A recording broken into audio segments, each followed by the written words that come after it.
Time you park the car. Stop, look, lock. Brought to you by NHTSA and the Ad Council. My name is Erica. My son, Kason, is a patient at Shriners Children. My oldest called me and said Kason got burned. The trauma doctor came in and said he needs to go to Shriners. His injury was a big injury, and I think a testament to the care that we provide. He's fully functional. He's riding his dirt bike, doing all of the things that you would want him to do. We're just so thankful that Kason is still here. Go online right now to loveshriners.org. The road to Adelup is set. This time, we sit down with Democrat candidates Senator Joe San Augustine and former Senator Dwayne San Nicolas. Catch the full conversation that took place on May 8th on the Wave 105 YouTube channel. Stay informed and hear their vision for Guam's future. Wave 105 is a Glimpses of Guam radio station.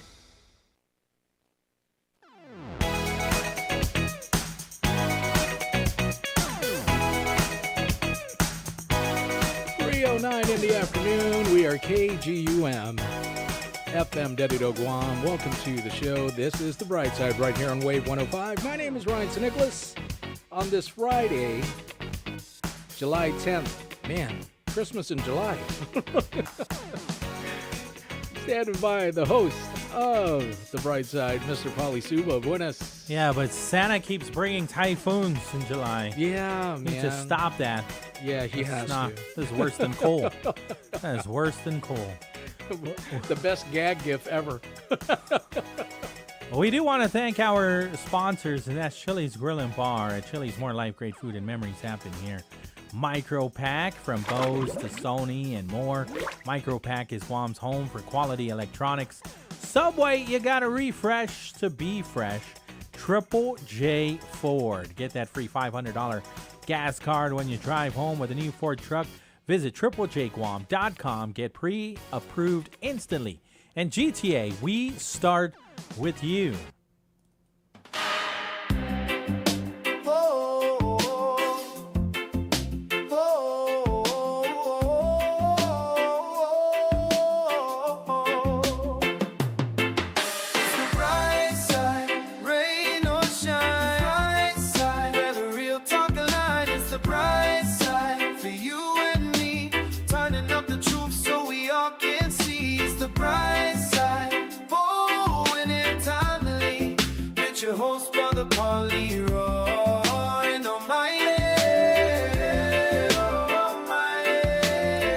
Welcome back, Biba Betness. Biba. We're going to reach out to the mayor of Hogat. That's right.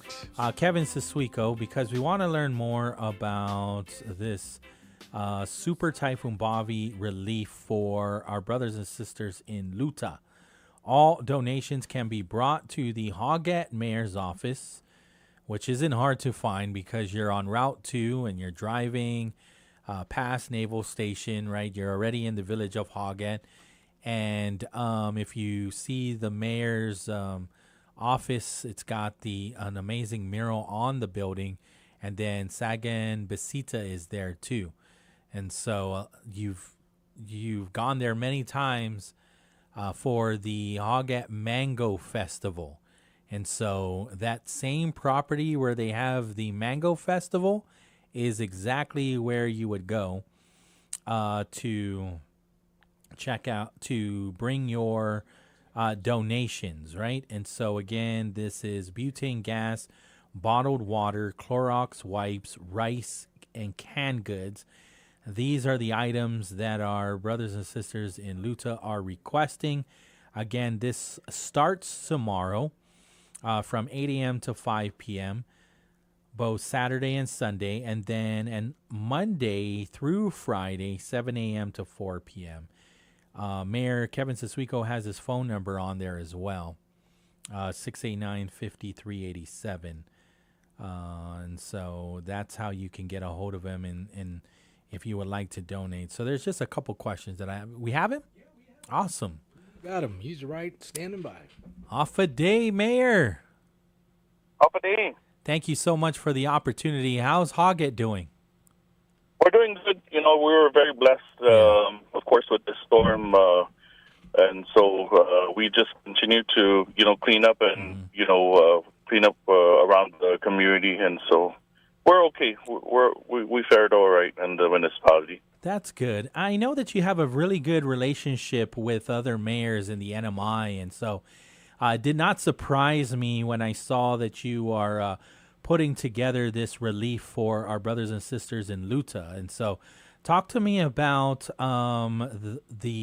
what they have been experiencing. What have you heard from your connections?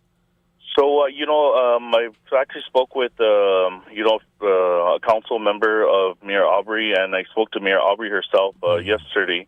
And, Luta was devastated the most, right, as we know. And so we organized for the relief effort for Saipan and Tinian, and it's only right that we do the same for our brothers and sisters in Luta. And so I'm currently the AMIM president for all the mayors of the islands from Guam and CNMI for our association. And so Mayor Alec has tapped me and asked me to go ahead and chair on behalf of MCOG as well. And so I contacted Mayor Aubrey and yesterday, and so she gave me a listing, of course, of different items that we put on a flyer we sent out yesterday to the mayor's council for, if any of their constituents would like to donate. And we've been in communication with different boat captains that have, agreed to take some of the relief effort up because of some of the docks have been broken on east and west, according to Mayor Aubrey. Oh, wow. And so it's going to be quite difficult to get a container into Luta. And so the fastest way is, of course, through air or through boat. And so we've decided to send whatever relief efforts that we could via boat. And she's linked up a few of her contacts that have reached out to her for as far as captains and for boats to assist us with this relief effort. Did Mayor Aubrey also share how the residents are faring? Like, how many people are in their shelters? Do you know any of those? She didn't give me the full details. Of course, I called her right in between, a few meetings, and I wanted to specifically talk to the good mayor and get, exactly what it is that she felt that they needed. Yeah. And so she just gave me a few, a real quick update of, what was going on. I know yesterday she had her flyover over the island, but I have not spoken to her since. Sure. For, as far as damage assessments and things like that have been done. So we're just doing our part here in Guam, just to, try and help and ease the burden. It's everything in Luta, even from my last trip there, was quite expensive. And, it's hard to find anything from a hardware store, being so distant. And so any help, I think, would really benefit the community as a whole. Absolutely. It's not lost on me, too, that a lot of the resources do come from Guam, and they do rely a lot on the charters, the boats to bring in resources and whatnot over there just on a regular basis. Right. And it's, it's a lot closer as far as, Guam from Saipan, right? So it's a lot closer to come over to Guam to pick up some of their items and bring it back to Luta. Yeah. So, we're hopeful that, we did a very good relief effort for Saipan and Tinian, and so I'm really hopeful that the Mayor's Council and, of course, the different constituents that would like to donate to this great cause, will really show a good donation drive for Luta. When will the first charter go out? So the first charter is being organized. There was one actually that left this morning. Okay. That was very last minute, so we weren't able to catch it. But we also have one that we're prearranging probably for sometime early next week. Okay. Looking at either Tuesday or Wednesday, so whatever relief items that we get. And so our office is going to be open because we have our Greenway site that's open, from 8 to 5 on Saturday and Sunday. We also have our staff that's out cleaning. And so, at the same time, I'll be there to receive it. Okay. Yeah. And again, for those that might have missed it, items requested: butane gas, bottled water, Clorox wipes, rice, canned goods, which are Yeah, non-perishable any food and items. any non-perishable food Yes. items, right, like things that may be easy to cook, Sure. kimchi bowl, ichiban, that type of products. Understood. And so the reason why we decided, I decided that it would be a lot easier to have it down in Hagen is because then, some of the boats that are going to be going out, it's closer for the marina, and then it's Sure. an easier load for us because then as the boats come in, it's easier for us to just kind of load it from the office Yeah. as a staging area and then bring it directly Right. to the boat, once they're ready to go and head back out. And Right. so we'll be accepting all of the donated items to the office. And again, if there's anyone that has any questions, they can feel free to contact me and give me a call, and we can, make some arrangements. Speaking of the marina didn't have any damages, right? Caused by the typhoon? Not that we know of. Yeah. I think it was okay. That's good. That's good to hear. So it shouldn't be an issue chartering out of there. And so what about the costs to charter the boat? Are you looking for resources or fundraising for the gas and fuel? So fuel? we've actually had some. We have some boats that some captains that are donating their time and of course the boat, and they're just asking for a donation, a fuel donation, Okay. of course, to to bring the relief items up. And then we have some that already have donated, their own. They've offered the boat plus fuel, to go up, and so it depends on which boat we're going to go with, and it depends on how often and how many times we'll be doing the relief. Sure. But there's different boats that we're currently that have reached out to me, and have given me the different information of how many pounds the boats can hold and when they're available to leave and and the urgencies, right? So Yeah. Mayor, I got a question. This is Ryan St. Nicholas. Are you also accepting like monetary donations? Like if people can write out a check, and who do they write it out to? absolutely. So if they like to, they could probably.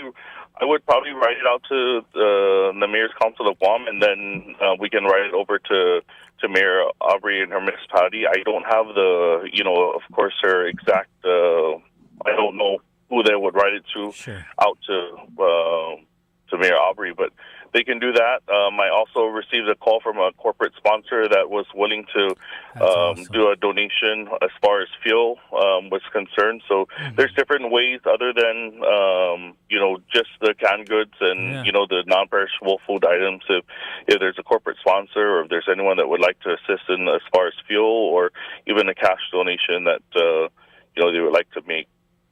Yeah, absolutely. Because this again is another opportunity for us to show our support, and there's a number of people that I know of that are asking how can they support, and so here is that opportunity. Absolutely.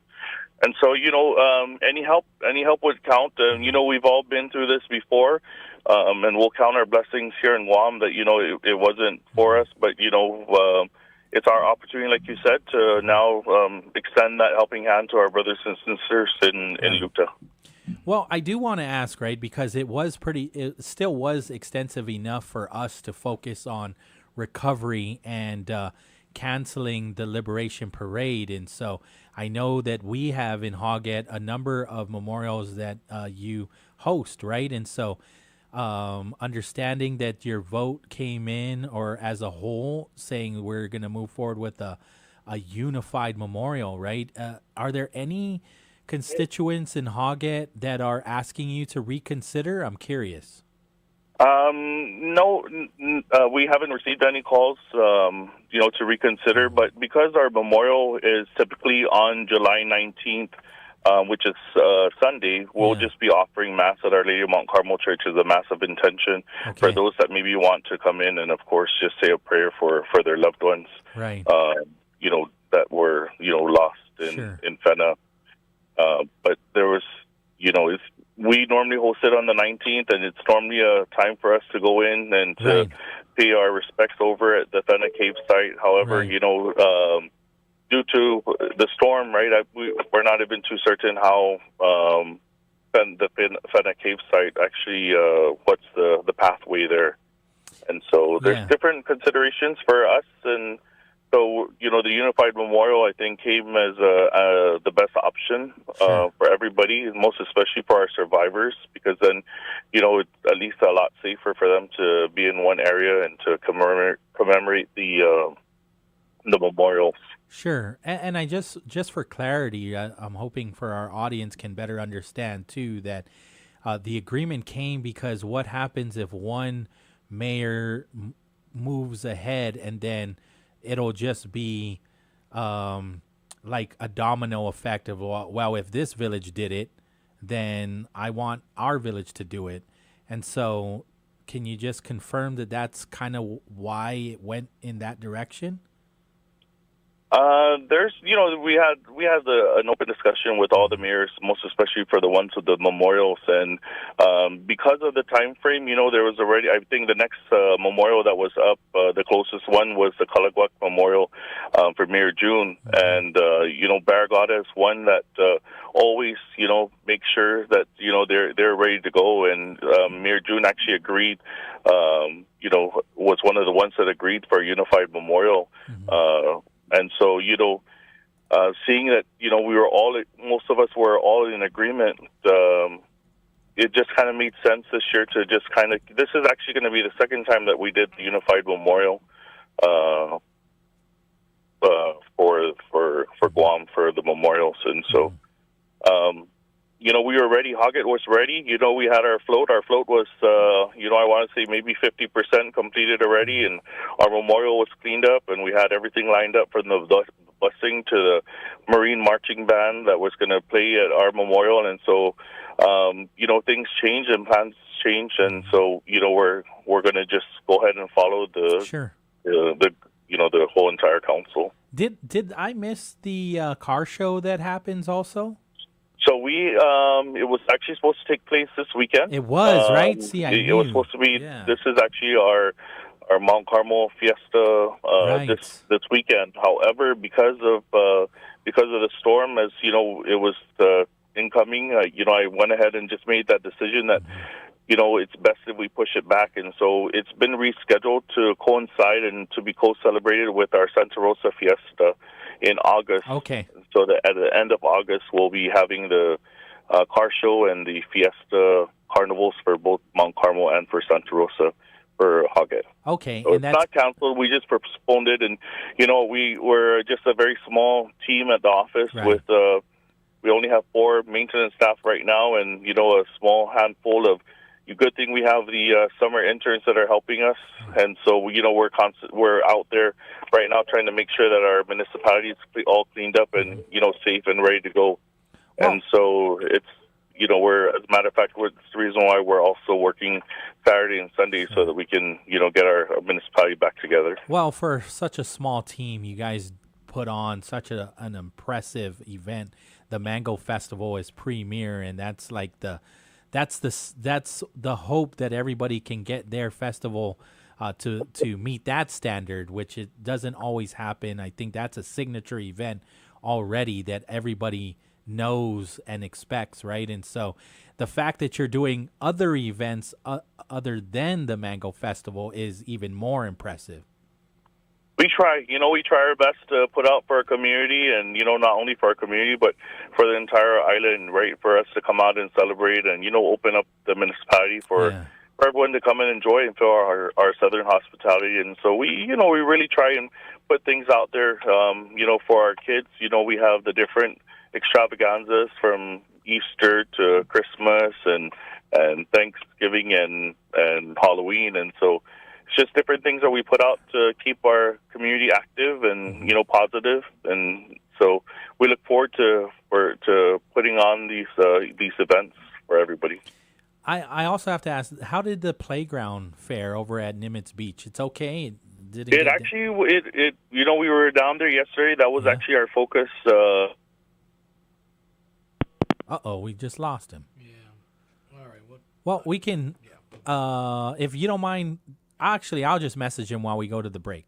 We don't need to call him back to get the response on how well that playground fared. It's a very impressive playground. If you haven't seen it, my godson goes there and plays there all the time. He absolutely loves it there. And so it's right there at the Nimitz Beach. And so I'll just message him and ask him how it fared, and he can just share that with us via text message. But once again, Super Typhoon Bobby relief for Rhoda is happening down at the Hoggett Mayor's office all weekend, Saturday and Sunday, 8 a.m. to 5 p.m. And then again all week next week, 7 a.m. to 4 p.m. They are looking to charter another boat early next week. And so if you are able to donate either the butane gas, bottled water, Clorox wipes. I don't know why I keep saying Clorox. I keep thinking Clorox. Clorox wipes, rice, and canned goods. If you get it down there by Saturday and Sunday, it can make it there as early as, he said Monday or Tuesday, over to our our neighbors in Luta. He just texted. Okay. If you want me to give him a call, I can call him back. No worries. Yeah. Okay. Yeah, no worries. We're good. 3:30 in the afternoon, we will take the break. Biba Betness. Biba. When a warrior faces adversity, he fights through it. He finds a way. Freedom isn't free. Rolling strong. Belief. Believe you can, and you will. Wheelchairs for Warriors provides mobility solutions to veterans and first responders injured in the line of duty. Join the mission and visit wheelchairsforwarriors.org.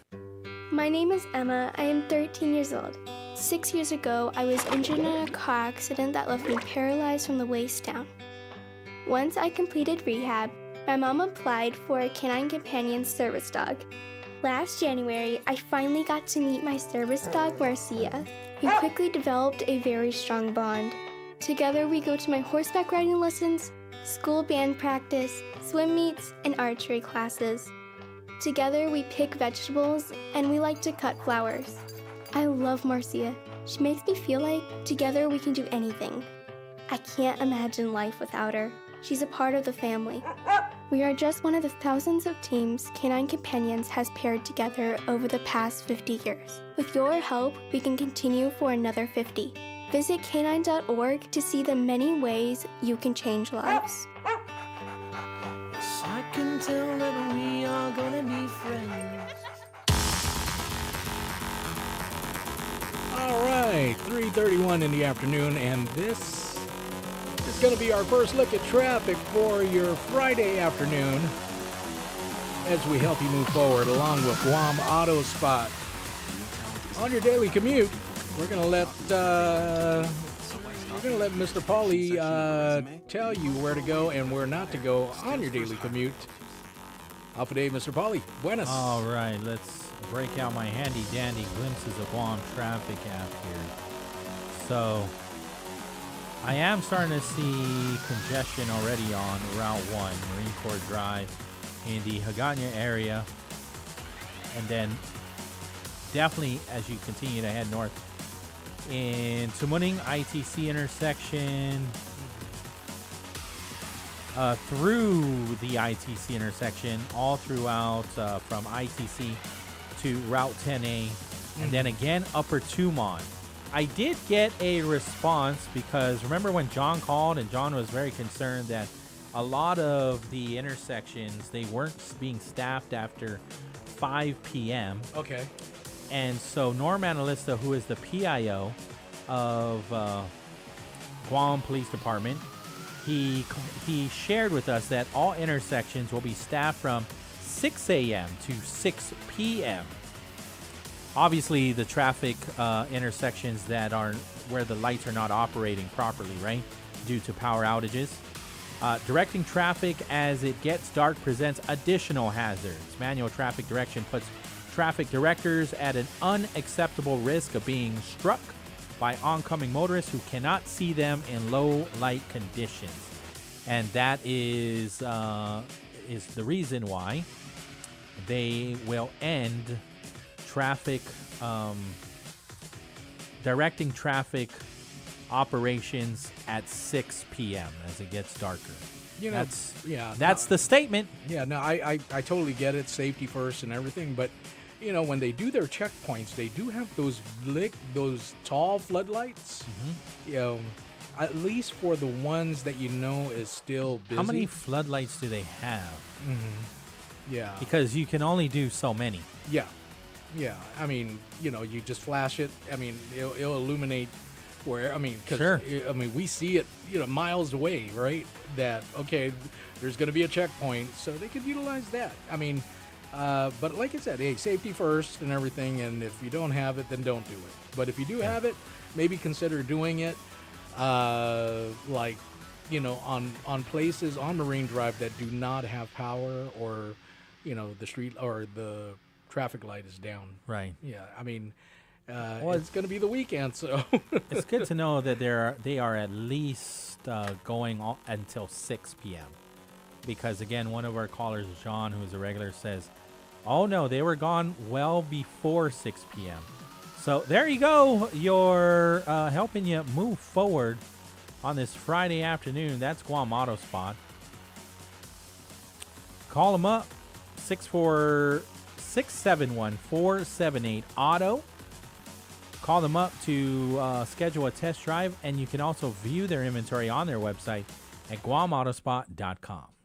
Real talent is defined by what people can do, not where they learn to do it. So by stopping at the education section of a resume, you might throw away the perfect hire. Skills First Hiring helps you see talent others miss, like more than 70 million stars, skilled through alternative routes. Let their story unfold and gain a competitive advantage, because hiring managers who start with skills are 60% more likely to find a successful hire. Hire skills first. Learn why at tearthepaperceiling.org. Brought to you by Opportunity at Work and the Ad Council. To kids, summer isn't just time off. It's time spent building confidence and curiosity. But when school meals pause, millions of kids lose access to the food they count on during the school year. As a neighbor-led network, Feeding America is deeply rooted in every community, ensuring summer meals continue nourishing growth and potential. Your support puts healthy food within reach, fueling the future for kids and their families. Give now at feedingamerica.org/summerhunger. The road to Adelup is set. This time, we sit down with Democrat candidates Senator Joe San Augustine and former Senator Dwayne San Nicolas. Catch the full conversation that took place on May 8th on the Wave 105 YouTube channel. Stay informed and hear their vision for Guam's future. Wave 105 is a Glimpses of Guam radio station.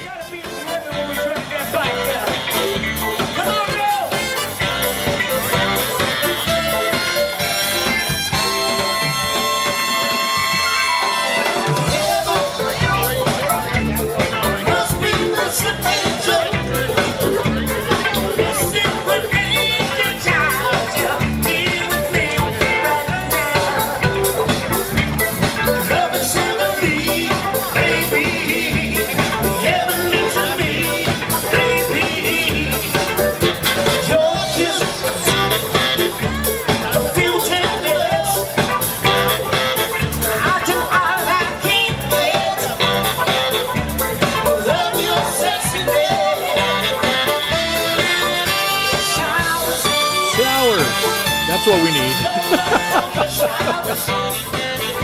Welcome back to the show.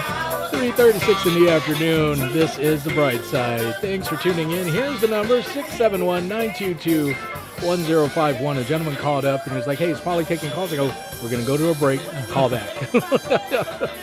Anyways, I got a text and... Playground's good, right? No. Well, no, he just said thank you, and I told him, are there any more announcements? Please let us know. Yeah. He did for share mayor, with us. For the mayor of Hoggett, Mr. He messaged Kevin. me back, and he did say, yes, the playground is still good. Awesome. Good to go. Yeah. Okay, so I got a text, and I think we're probably going to get a lot more texts like this. Afamisa Rahania, still no power. Oh, I don't have power either. Yeah. You know, so for the people that do have power, you know, either text us or give us a call and just let us know. We're going to do a roll call of how many people. We're at 66%, so 66% of the island has been restored. Okay. Yeah, so that's a whole lot better than yesterday, that's for sure. Yeah, I mean, it was like probably hitting about probably a little under 50. A little under 50. Yeah, so within now a there are day- more people Yeah. that have power Awesome. significantly. 49 out of 67 power feeders and circuits are now partially energized. And so GPA does not expect any power shortages from its generators. Crews remain in phase 2 of restoration, focusing on neighborhoods with lighter damage first. Areas with major damage will be repaired during phase 3. Okay, what's So- I mean, aside from what constitutes as major damage, like transformers going out, lines down, Yeah. weatherheads are. I mean, Weatherheads, that's your problem. well, that's that would That's, suck, right? That's phase 4. That phase 4 that's your problem. I mean, so if you have a house, Which sucks because that has happened to me in the past. yeah, if you have So a you house, really do need to get in touch with an electrician. if you have a house on the street and you're the first one and your weatherhead is down, and of course the power goes to you first. It's gonna skip you. Yeah, it's gonna skip you, right? I mean, I think GPA has the pretty much the technology to bypass you and go to the house right after you.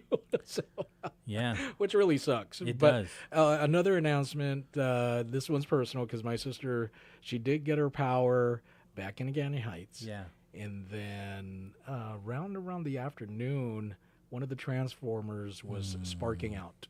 And so I don't know if all of Agani Heights is out, but at least where her area is at, there's no power, which really sucks. But yeah, she only had power for about a day.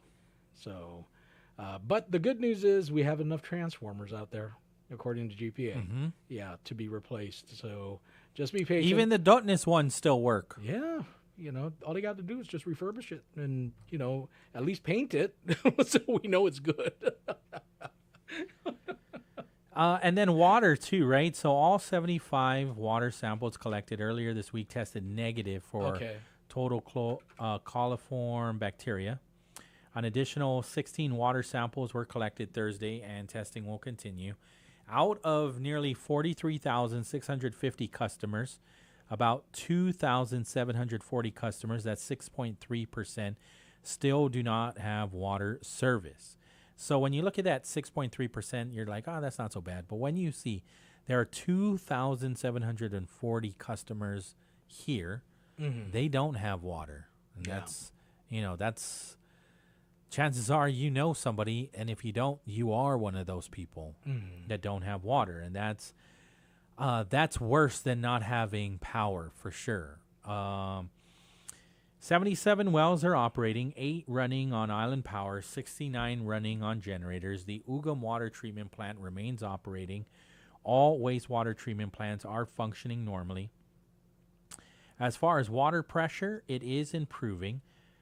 Major well that supplies central Guam has been restored to island power. Several booster pump stations are also back online, helping improve water pressure in parts of Talafofu, Cross Island, Windward Hills, Zotnya, Asin, Maina, and Sinahanya. Areas with restored water, there are parts of Agana Heights, Humatak, Santa Rita Sumai, Sinahanya, Talafofu, Jigo, and Zotnya.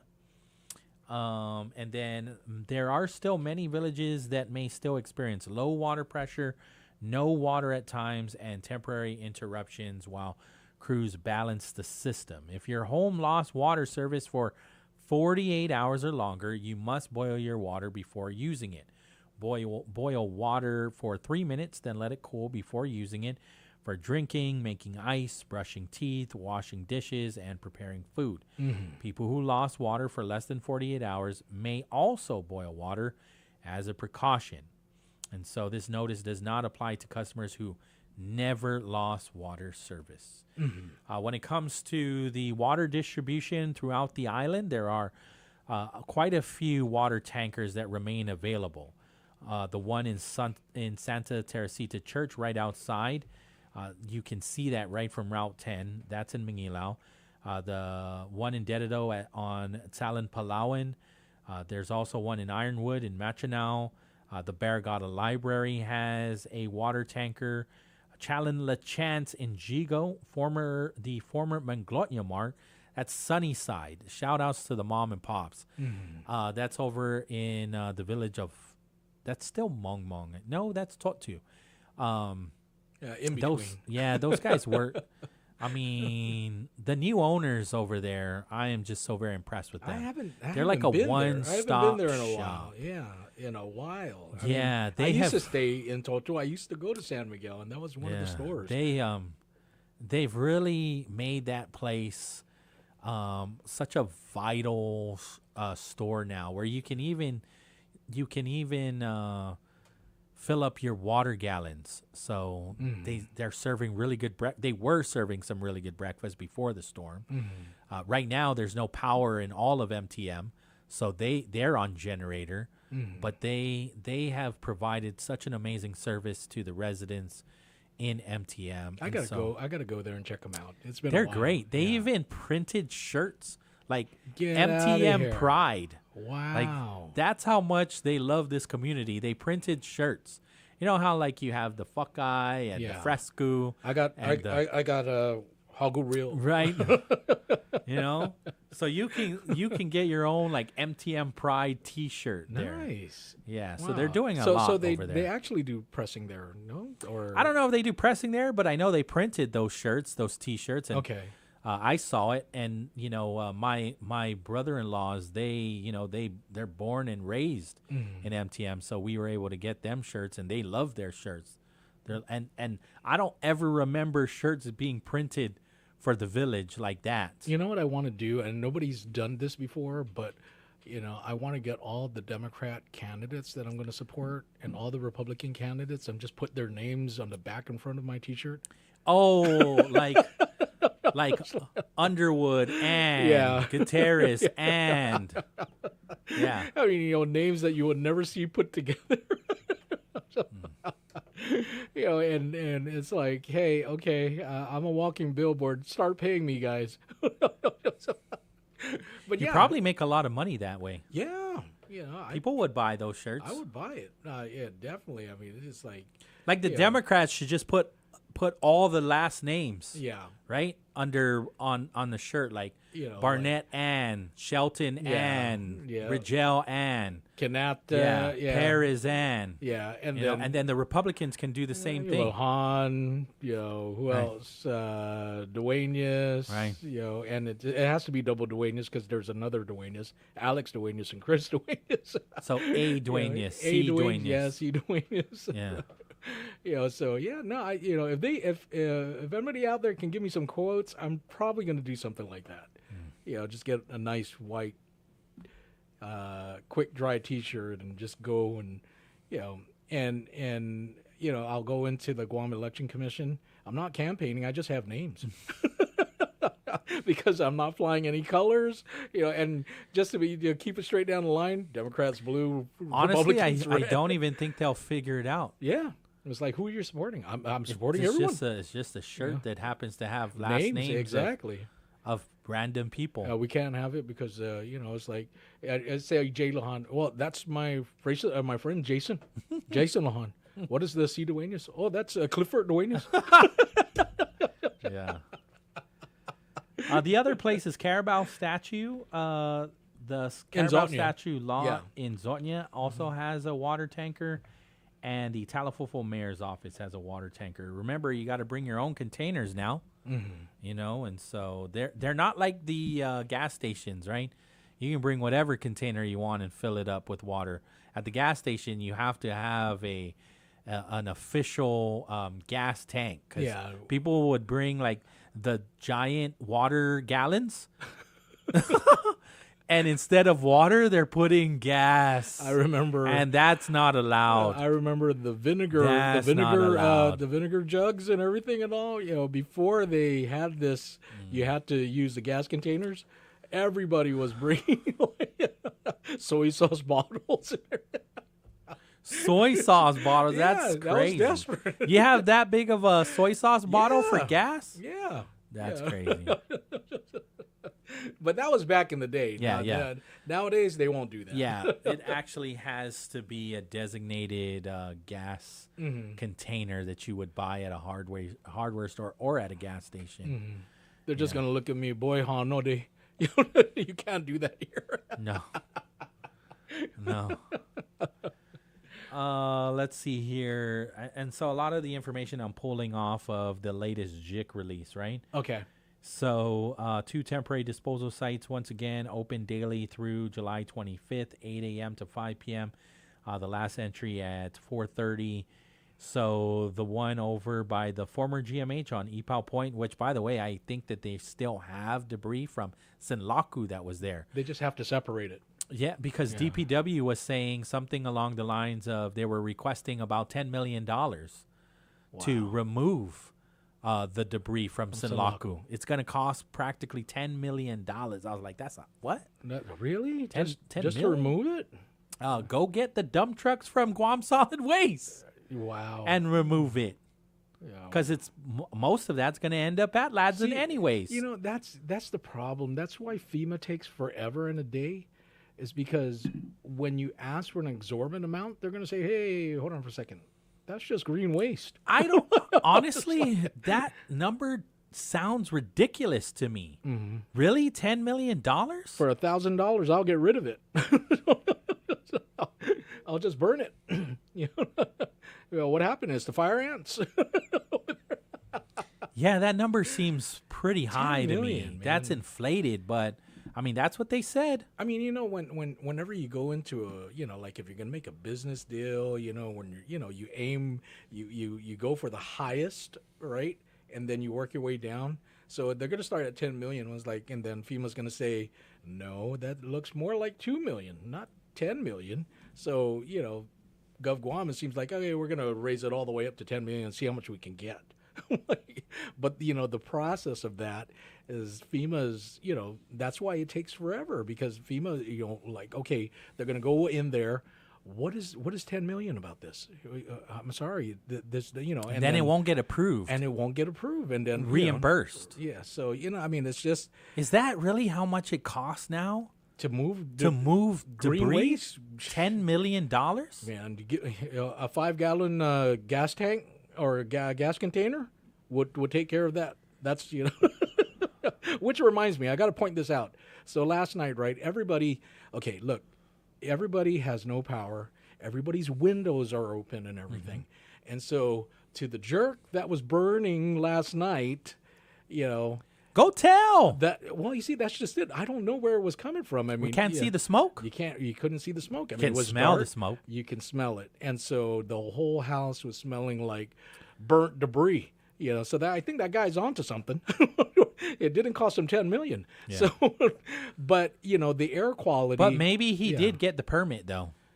But still, come on, man. I mean, you already know it's hot. I'm dealing with the heat, and there's other people within the neighborhood, and then you're going to burn, and then next thing you know, the air quality just sucks. There's no wind, so it's just there, and we're breathing that throughout the whole night. Yeah. So this is in Chalampago, Santa Cruz area. Please, don't be a jerk. Well, I mean, when tensions are getting high, then, you can always call the fire department and have them check it out, because what good is saying, remember everybody, you need to have a permit in order to burn, and then nobody gets a permit, and then nobody enforces it. I mean, I'm not trying to be Smokey the Bear, and only you can prevent not burning your debris.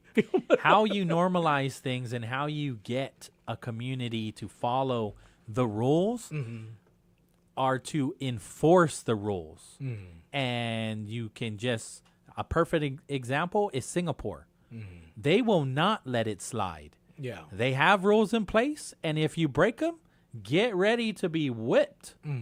Right? And cane? So, cane, You're yeah. going to get cane? Get ready to be fined. They have high fines. Spilling water in their subway. Wow. You will be you are not allowed to drink water. Wow. In their subway. And they've got camera systems all over the place. You think Big Brother is watching everything in the U.S.? Big Brother, it's Big Daddy over there in Singapore. They've got all kinds of surveillance that eye in there. the sky. Yes. And the thing is, not only do they have these strict rules, but they strictly enforce them. And it really does just come down to being respectful, because the people of Singapore are very respectful. You know, they're, to be honest with you, I feel like we have a more hospitable culture about ourselves. I think we are more genuine. I think I have experience for myself, and I've only been there for a couple days, right? So I'm not going to say that it's always like this, but there's a certain tone, there's a certain like city life, so they're not going to be as friendly. However, they are friendly though, because even though at first, like the first time you approach them, they come off a little bit annoyed, like, why are you even bothering me? Yeah. But if you ask, hey, I'm lost, can you tell me where this one spot is?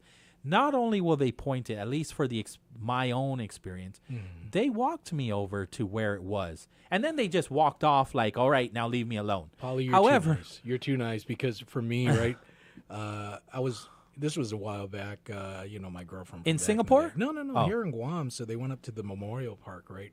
It was a bunch of tourists. And I'm talking about like 30, right? And so they asked me and my girlfriend to take a picture, right, of the whole group, you know, up in Nimitz Hill and everything. And I was like, okay, you do it, right? And so I see my girlfriend at the time, like, just cracking up, you know, and I'm like, why are you cracking up? And everything was like, because I took a picture of their feet. Oh, no. I'm like, no, you did not. They paid they paid to come here to Guam, and that's all they remember is their feet. She goes, no, I took their picture of their feet first, and then I took a picture of the group. you did. You know, so, you know, ask me, hey, I'm lost, and you're here in Guam. You know, my attitude is going to be like the guy that burnt last night. No, I understand, but you know, I think that's something that we take a lot of pride in. We will go out of our way to help, right? But again, what good are rules if we don't enforce them? Yeah. And so we can still have strict rules and heavy fines and still respect each other, and then if you don't, then you're going to be held accountable. And so this is why we can't have nice things. Of this course. is why. And this is why we see, the whole thing that you're talking about is great. And I agree with you. But the problem with here on Guam, there's this thing called the party system. Yeah. Now, if I called, you know, the authorities about, hey, somebody's burning in our neighborhood, you know, they go and they say, hey, Landy, that's party. So never mind, just let them go. You know, and then don't even check it. I mean, and you see it, right? I mean, even, you know, I'm not putting down all these agencies and everything, because, you know, they do what they can. You know, like for case in point would be, you know, you have all these arrests, and then next thing you know, it's, you know, book and release and everything and all. You know, I mean, it goes back, right? You have to follow the rules, or you get, you know, you get fined or you get punished. I mean, you know, it's our system. It's our you know, the way our life is, and the system of laws that we have. Yeah. You know, innocent until proven guilty and whatnot. And so, you know, maybe, I mean, Senator Dwayne at the time was onto something when he wanted to, you know, beat everyone with a cane that, that messed up. I mean, you're basically telling me it works in Singapore. That's one example. I don't want to go to that extreme, but heavier fines, I'm definitely want to have that conversation more, especially with illegal dumping, because I don't care what the excuse is. There's no valid reason to be illegally dumping, because you should raise these fines because it ain't working. Yeah. And then you need to enforce these fines. And then there's the conversation of, well, a lot of people that are dumping illegally live below the poverty level. They can't afford to pay for trash. They can't afford to take their trash to a transfer station. And so you're going to put a fine on those people. I totally believe in compassion. I understand that. But that's still not a valid reason. You need to teach communities, regardless of where they are financially, to respect the land. And you need to teach people. They need to learn proper etiquette. And there is no valid reason to take your trash and throw honestly, it across the street, because now it's not your problem anymore. Even in the Philippines, I stayed at BGC, beautiful place, and then I went down to the real Philippines, right? The traffic, the jeepneys, the horrible air quality, but still, I would not throw my trash on it because I'm like, hey, I'm not from here.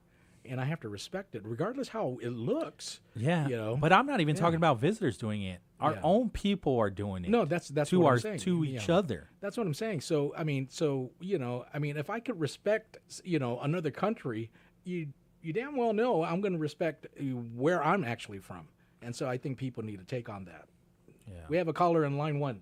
All right, KGUM FM in Dededo, Guam. Hafide, you're on the air. Hey, Pauly, good afternoon, sir. Good afternoon. How you doing? I'm doing. Yeah. How did you fare the storm? We did okay. We did okay. Yeah, we don't have our power yet, but there are worse things in life. Understood. Yes, and I'll tell you what's worse.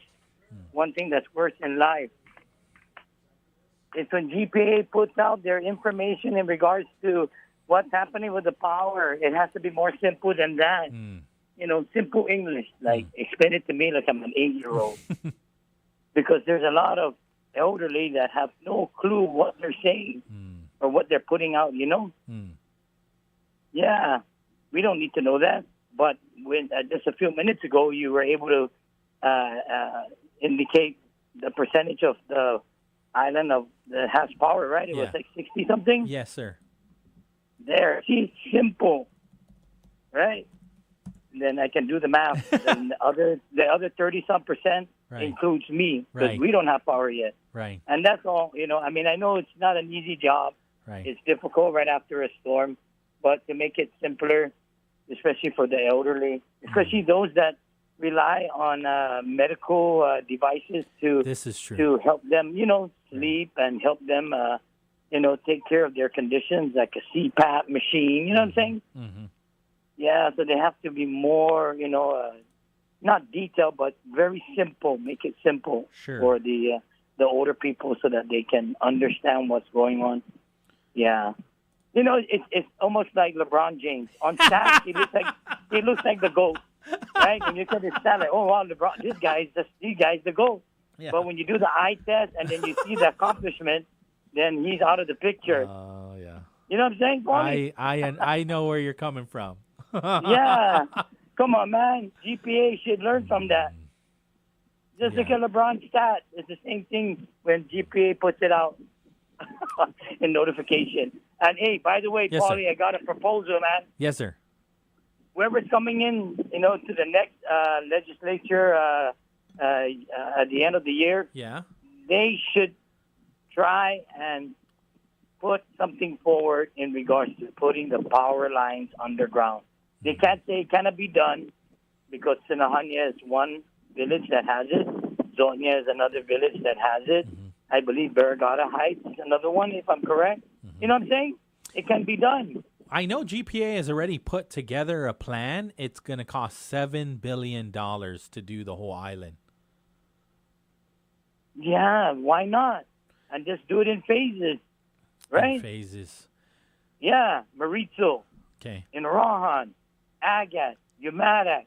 Just do it in phases, in villages. And then by the time you get to the other side of the island, at least it'll be ready for the next generation. You know what I'm saying? I think it's going to be ready for the next 10 generations.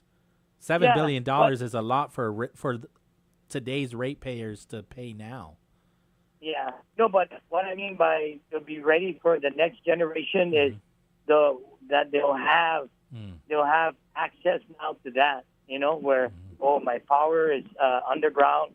I don't have to, worry about my weatherhead, like you were just mentioning, right? Yeah. If your weatherhead goes out, you're last to get power because you have to get that repaired first.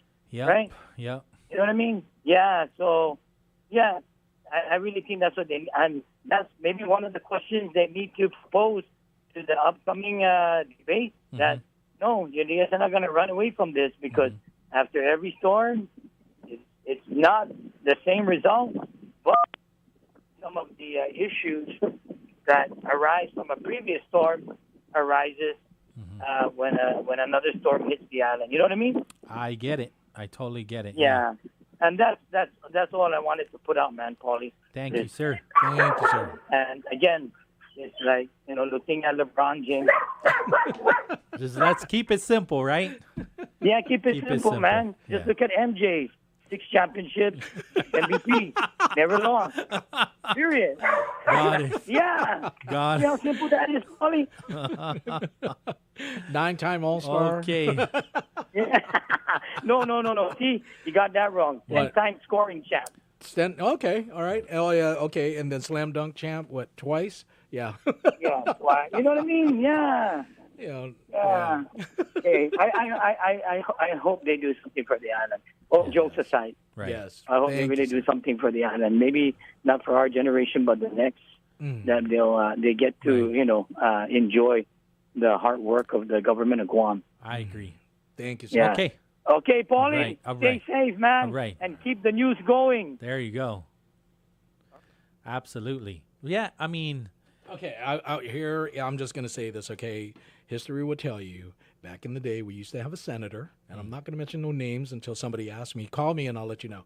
But his stance on GPA, and you can ask anybody, even John Beneventi, they'll tell you that all of the improvements, all the reason why you're paying so much today was because this senator, back in the day, every time GPA went up and said, we need to make improvements and everything, was like, no, I'm going to protect the ratepayers and whatnot and everything. So they couldn't gradually, make the improvements to the system.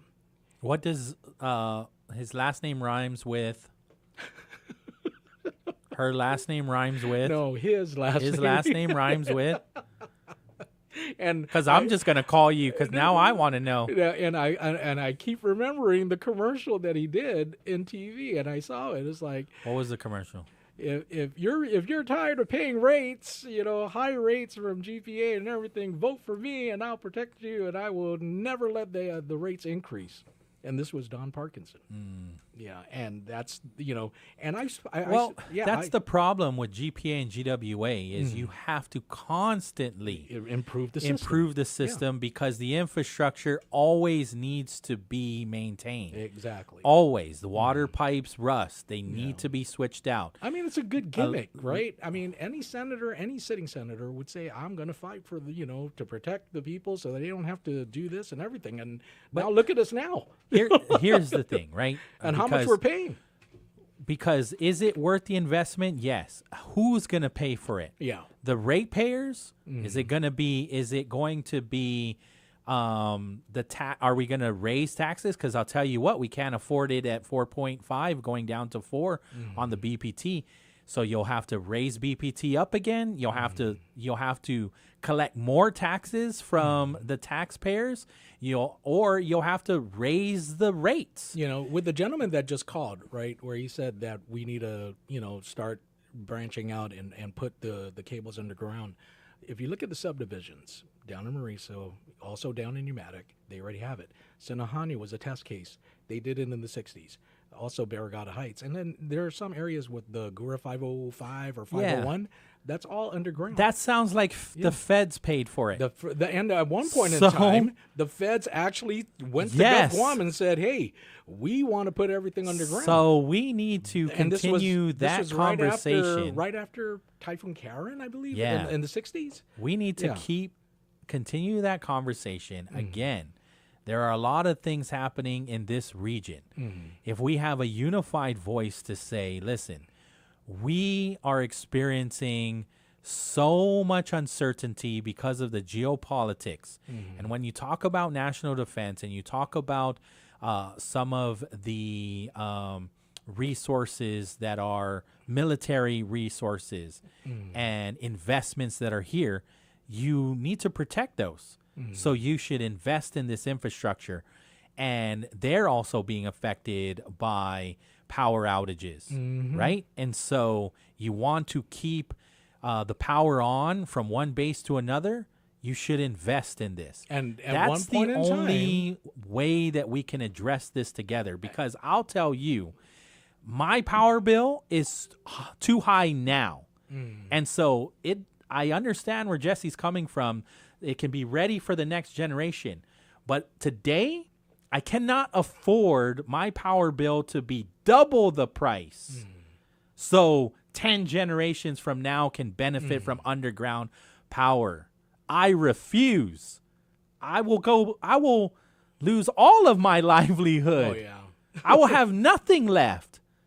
And I will have to just shut my power off. I will not be able to afford double the power. And that is the reality.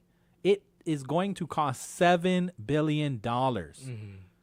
The federal government needs to step up. You need to divide that by 60,000 ratepayers. And that's how much you pay. Who will pay that bill? I will be up in arms. I'll be in generator power. Because I understand what Jesse is saying. I'm going to go off the grid. I do hope that 10 generations from now, 5 generations from now, can have this. However, today the cost of living is high today. And maybe piecemeal it, I'm okay, but we're talking about small increases right now. And people are up in arms. And we're not even underground. If you say we're doing this right now and we're going to invest, and it's going to come from today's ratepayers, you got to be kidding me. No way. Not at all. KGUM FM in Dededo, Guam. Let's take the break. AP News, I'm Ben Thomas. The death of Lorenzo Salgado Araujo this week in Houston has prompted Mexico to request criminal charges be filed over the 17 Mexicans who have died in ICE custody or during Trump administration immigration enforcement operations. Ed Donahue has details. Mexican President Claudia Sheinbaum says we cannot turn a blind eye to the Mexicans who have died during ICE operations or who are or were detained in these detention centers, which are operated by private companies contracted by ICE. The request, which carries no legal weight, will be submitted to state prosecutors and the Justice Department. It will be accompanied by civil lawsuits against the companies that operate the detention centers. Sheinbaum said Mexico decided to escalate its complaints after an ICE agent killed Mexican citizen Lorenzo Salgado Araujo in Houston this week. I'm Ed Donahue. Iran's late to rest Supreme Leader Ayatollah Ali Khamenei after days of mourning. He was killed in a strike at the start of the Iran war. John Gambrell reports the U.S. and Iran continued to exchange fire Thursday. In Iran, they say bridges apparently were targeted again for the first time since this ceasefire has been put in place. President Trump had threatened to begin targeting infrastructure in Iran over its continued attacks on ships trying to go through the Strait of Hormuz through a route around Oman to the south. Tehran doesn't like that. It wants to control the Strait of Hormuz and decide what ships go through, potentially even charging fees. Ukrainian drones hit more oil facilities in Russia Thursday and set 2 oil tankers ablaze in the Sea of Azov. Ukraine's strikes have triggered a fuel crisis in Russia. And former Olympian David Hearns pleaded not guilty to deliberately damaging the Lincoln Memorial reflecting pool. His attorneys argue the charges are based on what they call a concocted narrative about the problems with the multi-million-dollar renovation President Trump ordered. This is AP News. It's midsummer, but just around the corner, it's beginning to look a lot like Christmas in Denmark. Dozens of people dressed as Santa, Mrs. Claus and elves from around the world have descended on Aalborg, Denmark's 4th largest city, for the nation's annual World Santa Claus Congress. It's a colourful midsummer tradition that has delighted onlookers since 1957. The event was created to entertain children, but became a popular gathering for Santas who appear in stores and shopping malls over the festive period. For Simon Bronze, chairman of Danish Santa Claus Guild, the event is proof that the festive spirit isn't just for Christmas. Christmas is not a season. It's a feeling you have in your stomach. So if you want, you can have Christmas the whole year. I'm Karen Chamas. There are more stories at apnews.com. I'm Ben Thomas. Thanks for listening.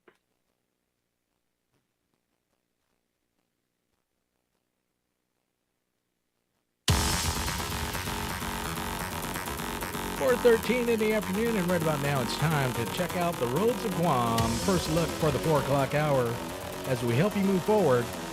Along with Guam Auto Spot, standing by, Mr. Pauly Suba. Buenas. All right, let's check it out once again on this Friday afternoon.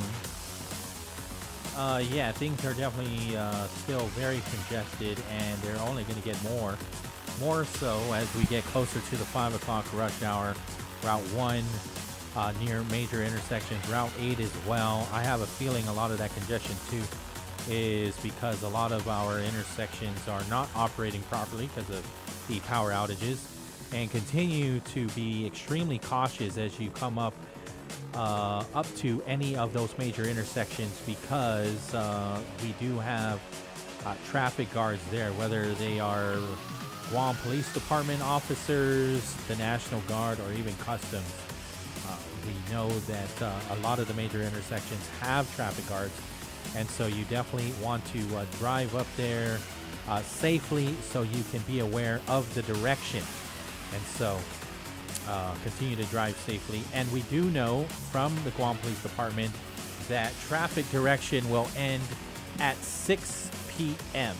for the safety of those that are directing traffic. Once again, helping you move forward on this Friday afternoon, that is Guam Auto Spot. Call them up, 478 Auto. View their inventory on their website at guamautospot.com. Military officer, law enforcer, policymaker. Service has been the cornerstone of Congressman James Moylan's life. James Moylan swore to protect America as an officer in the United States Army. As a parole officer, James worked with families affected by substance abuse and domestic violence. He was elected to the 35th and 36th Guam legislatures, and now James Moylan represents Guam's needs in our nation's capital as a member of the United States Congress. Congressman Moylan has fought for more than $3 billion for Guam, including almost $1 billion in military construction and roads, and law enforcement and first responder vehicles and equipment. Moylan is also working vigorously on standing up a regional office right here on Guam, a game changer for our 25,000 plus veterans, 40 years and 4 oaths. Dedicated, resilient, trustworthy, and proven. That's James Moylan. Re-elect James Moylan for Congress. Moylan works. I'm James Moylan, a candidate for Congress, and I approve this message. Paid for by James Moylan for Congress. David L. Camacho, Treasurer. To kids, summer isn't just time off. It's time spent building confidence and curiosity. But when school meals pause, millions of kids lose access to the food they count on during the school year. As a neighbor-led network, Feeding America is deeply rooted in every community, ensuring summer meals continue nourishing growth and potential. Your support puts healthy food within reach, fueling the future for kids and their families. Give now at feedingamerica.org/summerhunger.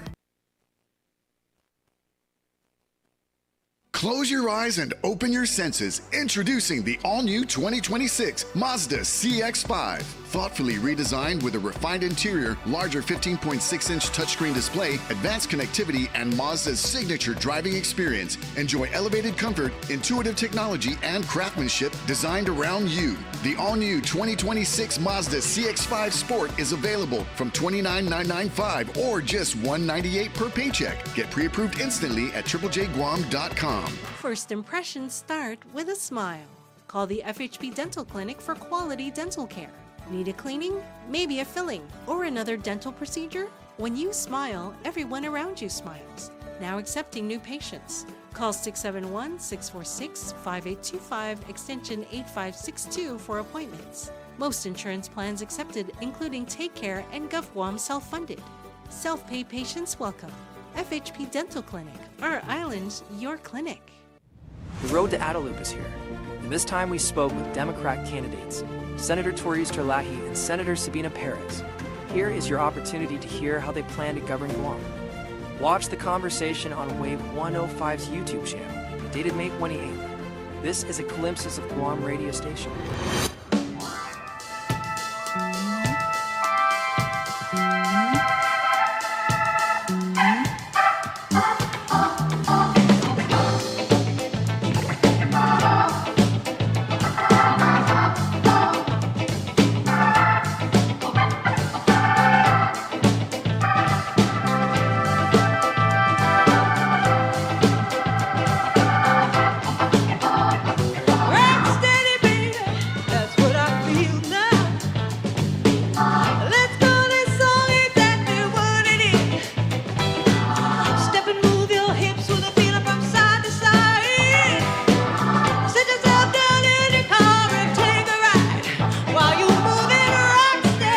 Welcome back to the show, 4:18 in the afternoon. Here's the number.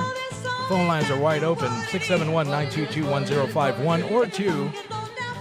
Let's bring up the host of the show, Mr. Pauly Suba. We do want to thank our sponsors at Subway. You got to refresh to be fresh. Triple J Ford. Get that free $500 gas card when you drive home with a new Ford truck. Yeah. Visit triplejguam.com and get pre-approved instantly. GTA, we start with you. Chili's Grill and Bar. At Chili's, more life, great food, and memories happen here. And Micro Pack, from Bose to Sony and more. Micro Pack is Guam's home for quality electronics. 4:20 in the afternoon. Biba Betness. Biba. You got another person on the line? Yes. Let's go for it. Off the day. Mr. Pete Santos. Attorney Pete. Biba business. Biba. How's everything, sir? It's good. I was listening to you talking about your power bill. Oh, yeah. You know, I got a disconnection notice. I said, go ahead. You think you scare me? It's already disconnected. It's already. Don't threaten me with a good time. Right. I already gave myself an energy credit. No, it reminded me of that song. That song about the power bill. You heard it? No. I was going to pay my power bill, but it was high. I was going to go and buy some milk, but the price was too high. Now I got no spam, and I know why. The price is high. The price is high. The price is high. I like that. Let's see, spam, hombre. Yeah. I like the other version better. Yeah. You know, they always kick me out of the karaoke. You know, in the So Philippines, what's going right? on? In the Philippines, it's the rule of thumb over there that you're not allowed to sing Frank Sinatra's "My Way." Really? Yeah, because actually somebody did it, and I thought it was just one of those stories, right? But I Okay. actually read it on the internet that this guy tried to sing Frank Sinatra's "My Way," and he ended up getting killed at the karaoke bar. And so the government of the Philippines like, no more "My Way" in the karaoke bar. It's almost like against the law to do it. Really? Yeah. Because what? Frank Sinatra is that- can't be Yeah, no, imitated? you can't, man. I mean, Okay. That's Mr. Blue Eyes. I didn't know the Philippines loved him that much. Yeah. Wow. I mean, he did it his way, and that guy that got killed did it another way. Another way. That's terrible. That's terrible. You know, the one reprieve from this passing storm or typhoon that passed by was that a lot of fundraisers and rallies got canceled. Oh yeah. Oh, but they're and it's so because it's exhausting. It's a necessary part of running, right? You have to show up and show face. But the problem here tonight is this. Okay, so my $20 that would have went to the fundraiser is now going to go to the relief effort. Yeah. Well, the relief effort is actually much better. Yeah. I have no complaint about the fundraiser price because it's actually a good deal. You get a great smorgasbord of food and a drink. Yeah. And, so one of my friends, Steve Amaguin, him and his wife Liz was joking with me saying, Steve said, "Honey, we're going out to." Hello? I think you got cut off. And that's all the fundraisers. Okay, you're going to have to repeat that. You got to repeat that. We missed the punchline. Yeah. Oh, he said he was telling Liz, "Honey, we're going to go out a lot this season for dinner for only $20." Yeah. At the fundraisers. That's true. You really can't beat that with a bat. No, and they have good food, the Kelligwins. For me, it's the Kelligwins first and then everything else. Yeah. Yeah. Because it goes good with the beer night. Look, wait. I'll go to the Kelligwin first. The Kelligwin table is what I hit up first, too. I agree. If the Kelligwin's good, you got my vote. Yeah, we're me and my neighborhood chat, we're playing GPA bingo. There you go. Yeah. The only issue is that they're not getting canceled; they're getting postponed, and so they're going to start stacking up on each other even later in the month now. Right. Yeah. Well, anyways, luckily the AG race is not in the primary, so we have a little bit of time to chillax until until we got to step a pedal on the metal. Yeah. Yeah. Man. Are you going to I just wanted to wish you guys a Viva Friday, and hopefully, we'll see some light at the end of the tunnel soon. For sure, yeah. Right now, I know the legislature is debating the budget. I was able to watch a little bit of that. I basically, the state of the economy is kind of what was talked about this morning when OFB shared their presentation, and then Lester Carlson said, we're almost there. However, your budget that you have presented doesn't address all of these things. And the big one, the biggest one is Simon Sanchez High School. No money is being appropriated for the construction of Simon Sanchez. And I know you can argue as far as saying, yeah, because there's a protest right now. However, what happens when the protest is over, let's just say, because we do got to move on. We have to move on in a month or two, and we got to get it going. What are we really going to kick the can for an entire fiscal year? Yeah, we've done it before. So again, Simon Sanchez students got to wait another whole year because the current budget that they're debating right now. Well, I don't know now because maybe they did substitute it. Maybe there are some amendments because they started up again at 2:15, and I haven't been able to watch. But according to Lester this morning, he was saying, I like your bill. There are some things that I can respect. Now let me tell you what it doesn't fund.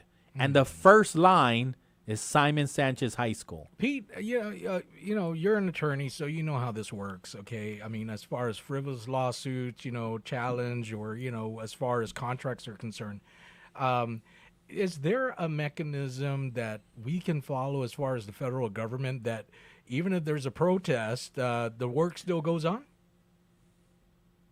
Yeah, so they do it a little differently.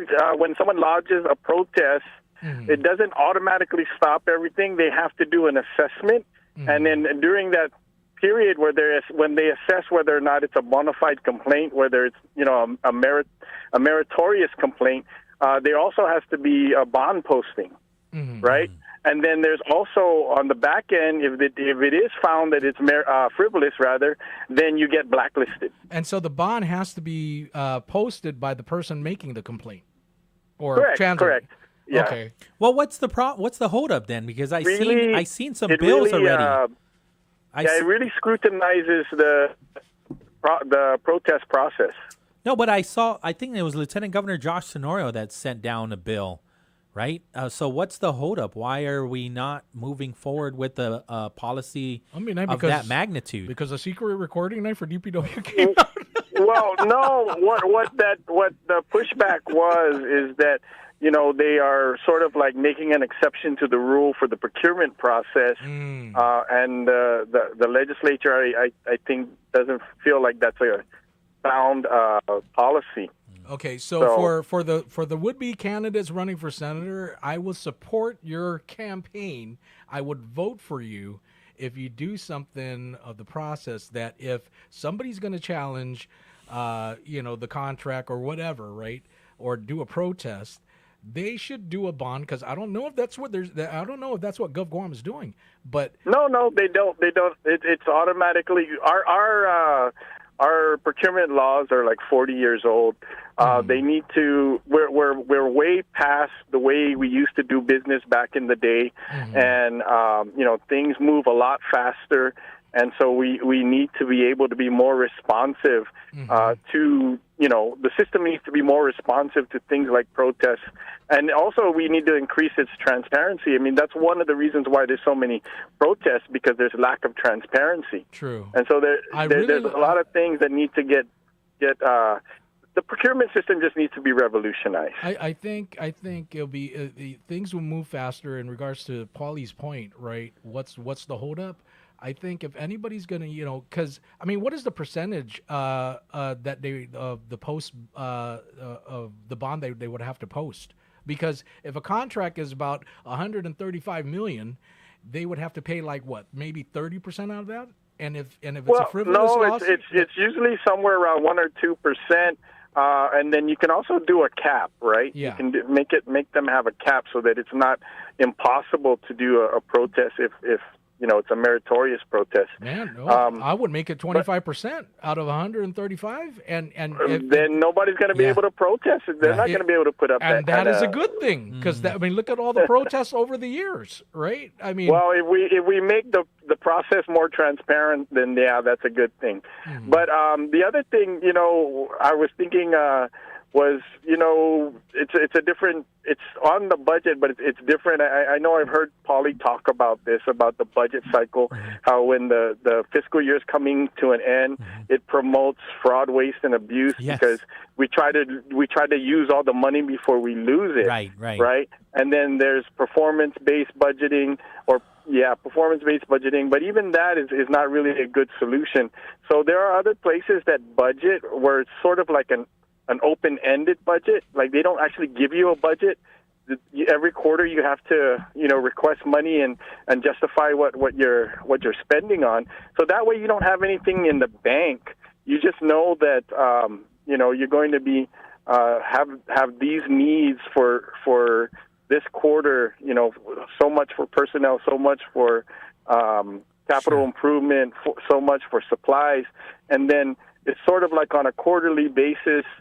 You request the money, and then that's how you roll. It doesn't give you a set budget that you're racing to spend and use up. Because you don't want to promote buying unnecessary stuff or unnecessary spending just because you don't want to lose your budget. Yeah, exactly. So there's other ways to budget. We just got to be more efficient and creative. Yeah, I think that's definitely something that I know Senator Chris Duenas has talked about that, right? It's not a funding issue, it's a management issue. I think he's going to double down on that part. I think even OFB in their presentation shared that. They shared that we are bringing in more funding from our taxes. He says, let me see what OFB was saying. Since fiscal year 2023, revenue collections have consistently exceeded budget estimates. Extra money has allowed GovGuam to fund projects and services beyond the original budget. For fiscal year 26, the government expects to collect about $64 million more than originally budgeted. However, that's about $26 million less than the approximately $90 million surplus collected in fiscal year 2025. One reason but is... I want to say something, though. Those words, I'm a lawyer, and words are very precise, and you got to... Words like excess and surplus, those are actually not accurate words. Okay. Because the tax rate is the tax rate. We get what we get. The reason why they say surplus or deficit, deficit's a whole different thing, but the reason why they say surplus is because the projections were wrong. It's not that we're actually... there's a surplus or an excess. It's just that we didn't estimate properly. But what it is it's based on the tax rate, right? And so government operates on those revenues, and the revenue is the revenue, and then that's what we use to operate. That's what we use to pay salaries. That's what we use to buy supplies. That's what we use to do capital improvements. It's not that there's an excess or a surplus. There's no such thing as excess or surplus. It's just based on, you know, our collection rate and business activity. So when people say, "Oh, there's surplus or excess, you need to give it back," no, that's not how it works. The way it works is, okay, this is how much we made this year. Let's see what we need, what we can use it for the benefit of the community, like infrastructure, you know, and road improvements and. So building a high school that has been promised to the residents of Chico for many years. You know, when I hear the word excess and surplus, it's just those are just so wrong to say those words. So it's like Pauly paid $350. I'm just spitting out numbers here. $50 in taxes last year. And then we know that inflation is there and, you know, increases in taxes. So we're going to base it on what Pauly paid last year, but we're going to tack on what we foresee is going to come up. And then that's when they come up with the $1.4 billion. You know, it's more of a snapshot. Right, but it's like, you know, Pauly didn't expect to get a raise or didn't expect to get a new job that has, you know, he's earning 25% more of salary, so then he pays more in taxes. So that tax is actually what the government is entitled to collect as the government, but it's a matter of we need to take that revenue, whatever it is. There's no such thing as an excess. There's no such thing as a shortfall. It is what it is. It's what we collect based on the tax rate. If we don't like it, then we change the tax rate. Sure. Right? But what we do with that is what matters. We got to use that wisely and efficiently and prudently. Sure. Right? Because what I would rather is that we're not being prudent with the revenues. Because what I would rather have, because I understand where people are saying, you know what, let's give the money back then to the people in maybe rebates or in incentives. But see, right? That's wrong. I mean, yes. It's based on the tax rate. Whatever economic activity there was, you know, then that's what the collections are, and then you got to take those collections and use it wisely. You don't give it back. Right. If you think that if we think that we're taking too much, then we change the tax rate. Yes, thank you for that. Because so if we start seeing a pattern of, you know what, let's do some energy credits. Let's actually give tax rebates because we're seeing too much money. 54-40. Then that just tells me that we are collecting too much, and change the tax numbers so that way we're not collecting. That's inappropriate thinking, though. It's not that we never collect too much or too little. But we collect what we collect based on our rate. But if we think, But what makes us think we collect too much is that we had a wrong projection. Sure, yeah, no, that's what. So when the legislature is starting to create bills for tax breaks or giving not tax breaks, but giving money back in the form of an energy credit. Energy credit. So that just tells the community or tells somebody like myself, then, okay, well, you took too much. So you shouldn't be doing those policies. We didn't take too much. We just didn't anticipate how much we were going to get or how much revenue was going to get collected. So why are you giving it back to me, though? Use it for infrastructure. Use it for programs. Simon Sanchez. So we gave back about a little bit over $500 million in energy credits over the past 6 or 7 years. Mm-hmm. Well, where could that have gone? Right. It could have gone to Simon Sanchez. Capital improvements, DOC, infrastructure improvements, road improvements, Simon Sanchez, schools, stuff like that. It could have went to a hospital. But when you start saying that I'm going to give you $100 a month for your power so you don't have to pay, everybody loves the idea because it doesn't hurt my pocket. They do, and that's pandering, right? Exactly. And so what did that $100 extra a month? That just meant you were able to buy 10 more packs of cigarettes. Mm-hmm. Yeah, that's kind of what I'm getting at. I'm on the same wavelength as you are I'm just trying to make a point that it doesn't make any sense. It's to a give it heuristic back. thing. It's how we think about things, right? And I guess perception is reality, but in reality, there's no such thing as excess and surplus revenues. It's just that we miscalculated. And the collections is what it is based on our tax rates. If we think that we're collecting too much, then we change the tax rates. You know, with that line of thinking, Pete, here's the thing. I'm going to miscalculate what I have in my actual wallet. Well, the other thing, Ryan, you know, I go to the bank and I tell them, you know, I identify as a multimillionaire, but they look at me with, they benelus me like, yeah, that's not what your bank account is showing, though. But there So really you can does. identify as whatever you want, but the reality is nobody else has to respect your or honor your delusions, right? So there's a difference of opinion on some of the people that are running for office, right? Because you're saying that there needs to be some form of reform then, so that way we can use the not excess revenue, but take these monies and put it to good use. Others are saying... I wouldn't say there needs to be a reform. It just needs to be a different way of thinking, a more accurate way of thinking. Okay, so, well, other forms of thinking are... the procurement system works in other agencies, and why isn't it working in other ones? Like, for example, GCC I'll seems tell you to figure exactly it out. why. Go ahead. There's two main reasons: lack of planning and lack of training. Well, I guess three main reasons also.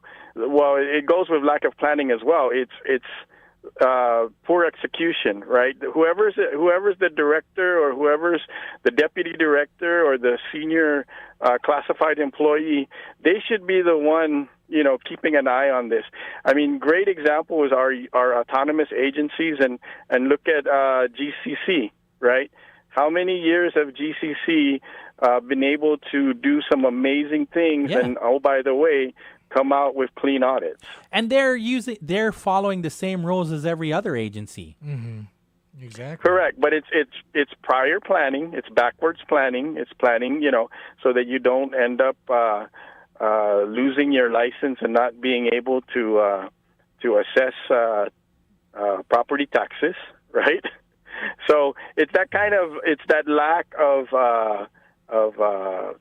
plan and leadership. I got two ideas here. Okay, so it goes back right to this surplus, right? You know, somebody should write a law. Next legislature should write a law that if there is a surplus, nobody can touch it. And we decide, and it's going to be what? Okay, like if somebody says, we got $60 million in surplus, right? If the administration, the next governor comes out and says that, all right, the people vote on where that $60 million is going to go. Yeah. Well, that was the issue. They did. That's not theory. That really did happen, and they gave it to us in energy credits. Well, that's what I'm saying. The 37th or the 36th, I forget, said, "Look at all of this excess. Yeah, let's give it in energy credits." Yeah. And that because I can tell you that this wasn't much. every taxpayer. That was just ratepayers. I can tell you this much: the moment that law that bill becomes law, you're never going to hear the word surplus again, because nobody's going to say, no, we cannot. No, we cannot say there's a surplus. We got to protect that money. You recall what my idea was, so that we don't ever have to overestimate or underestimate what the budget's going to be, is for 10 years we save 10% of the budget, put it away, and then on the 11th year we take what we saved, and that's our budget for that year, and then we continue to collect revenues, and then the following year it's whatever revenue we collected from the previous year. So that way you know what you have before you plan on spending. No, that is a good idea. Does that affect the bond market? It might, but I don't see how it should. Right? Because actually it should be better, because now we have an exact, down to the cent, how much money we have in the bank. But Brother we don't Pete, have to predict or estimate what we're going to get. But that's how the budget is written, because all the bond covenants that we currently have, whenever they write the budget, they actually put that in there. Like, okay, this is about $1.4 billion, and at least 30% of that is going to go back to, you know, the bond covenants that we have to owe. So that's and I remember hearing I want to say it was Lester Carlson, because he always anticipates. Mhm. That's the first thing he takes care Yes. of is the bond covenants that we are obligated Right. to. So yes, I mean that the budget is it does incur with the bonds that we have. So Right. yeah. So this idea of yours is actually a good idea, but Pauly's right. Would the question is, would it affect it?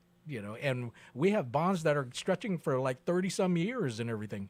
We're probably, and if you're going to go for every 10 years or 11, do that, I think it's going to affect it. Yeah.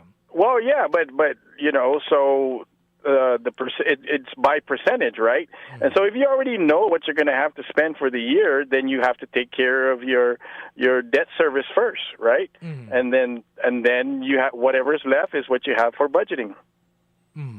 Yeah, I think also that can be the alternative to rather than always going to the market to build Simon Sanchez or another facility. We need to have a better understanding of what our goals are as a community and set those goals ahead of by putting money aside, right? And already agreeing that this money in 20 years will go to this, not deciding 20 years later of what it will be. And then you also got to remember we got to still maintain a rainy day fund because we don't know. Yes. What's gonna happen. Yeah. We might have an exact figure in the bank, but we don't know. Yes. We cannot anticipate.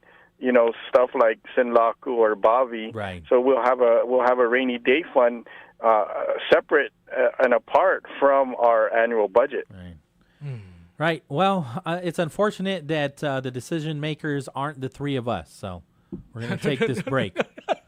Well, let's go down to where's that place that sells guns? Let's go down and we'll start our own July 4th revolution. There you go. There you go. I'll see you at the Boston Tea There Party. you go. Yeah. All right, attorney. Take Thank care. you, Pete. You have a good weekend. You All right. too. All right. All right. Be safe, buddy. 4:45 in the afternoon. Let's take the break. Yeah, let me set that up. 'Cause Yeah? I got heavily involved with that conversation. So let's go ahead and do traffic. Sure. All right. Once again, it's about that time we check out the roads of Guam at 4:45 in the afternoon. This is Wave 105. You got it locked on to the bright side with Mr. Pauly Suba. Along with Guam Auto Spot, he's going to let you know where to go and where not to go on your daily commute. One is Pauly. All right, it's already difficult to get out of Tumon from Route 14 and getting up to Marine Corps Drive. So if you're trying to escape Tumon and get on to Route 1 over by John F. Kennedy or also by the Tarza Water Park Hill, expect delays, and then expect more delays when you do get onto one, and things don't clear up for you until after the Micronesia Mall for a couple minutes, and then you are going to see more delays right around the Route 1 and Isengsong intersection. After that, if you live in the village or you do business in the village of Jigo, you shouldn't have any other issues. Route 8, again, the only delays that I see there are quite a few intersections that those lights are not operating properly due to the power outages. And then, of course, just be aware that there are quite a few intersections that aren't operating properly due to those power outages. And they are more than likely being staffed by either GPD officers or customs or the National Guard. And so we definitely want to make sure that they are safe as well. Once again, helping you move forward on this Friday afternoon is Guam Auto Spot. Schedule a test drive by calling them up, 478 Auto. View their inventory on their website at guamautospot.com. First impressions start with a smile. Call the FHP Dental Clinic for quality dental care. Need a cleaning? Maybe a filling or another dental procedure? When you smile, everyone around you smiles. Now accepting new patients. Call 671-646-5825, extension 8562 for appointments. Most insurance plans accepted, including Take Care and GovGuam self-funded. Self-pay patients welcome. FHP Dental Clinic, our island, your clinic. Why be at the forefront of childhood cancer research? At St. Jude, we do it because every innovation we make is a moment we give to children with cancer everywhere. But we can't do it without you. Help St. Jude give children with cancer more moments. Moments that can last a lifetime. Learn more at stjude.org. Close your eyes and open your senses. Introducing the all-new 2026 Mazda CX-5. Thoughtfully redesigned with a refined interior, larger 15.6-inch touchscreen display, advanced connectivity, and Mazda's signature driving experience. Enjoy elevated comfort, intuitive technology, and craftsmanship designed around you. The all-new 2026 Mazda CX-5 Sport is available from $29,995 or just $198 per paycheck. Get pre-approved instantly at triplejguam.com. The road to Adelup is here, and this time we spoke with Democrat candidates, Senator Torius Terlahi and Senator Sabina Perez. Here is your opportunity to hear how they plan to govern Guam. Watch the conversation on Wave 105's YouTube channel, dated May 28th. This is a glimpse of Guam radio station. Balanced, fair, thoughtful. Wave 105 FM.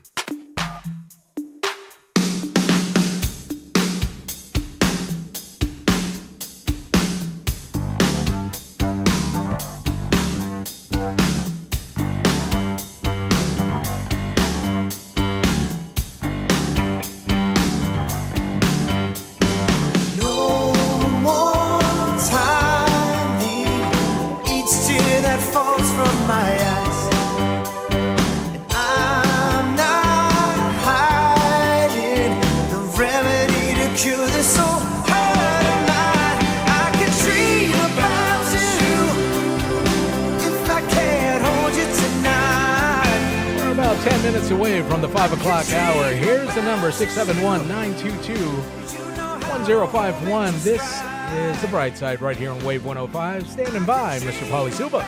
Buenas. Welcome back, Diva Badness. Diva. 10 minutes before everybody gets to get out of there. Yeah. From their jail cell and head on home.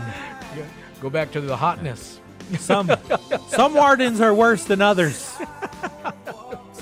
I don't know, man.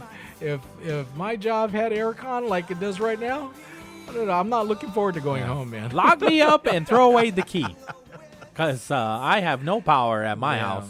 I'm staying here, warden. The food is good. I will go in an aircon place with like Hot Pocket versus going home to a nice barbecue meal. And it's all hot over there. No, Yeah, that's no. If there's no power, why are we eating barbecue? You're just making me more sweaty. and making me do the barbecue when there's no power? No. And if there's no water, geez, forget it. Absolutely not. I'd rather eat Ichiban. Let's just fire up the butane. Because we are not barbecuing. Maybe the day after a storm, but not 4 days after with no breeze. Yeah, it's and no power. Pete talked about the cancellation of a lot of these fundraisers, right? The political fundraisers. And it is somewhat of a reprieve because Pauly, in the media, right? You become friends with everybody. You try not to let anybody down. So hey, come over to my fundraiser, okay, what, sure, and so people are like, are you Democrat or Republican? I'm like, no, man, I'm a friend. Well, I guess I'm different because I use being in the media as a reason why I won't attend. Yeah. And I love using that excuse. Of course. Like, hey, come to I'm in the media, so I don't want anybody saying that I'm being biased. No, and that's why I'm there. I do it for you and everything and all. And it's, sometimes I like to go down to the legislature and just take some notes, and look. And look at all the senators in the eyes because to them it's like, okay, what is Ryan writing? It's like what he's going to talk about. Like, oh, somebody rolled their eyes. the public hearing, or somebody said this.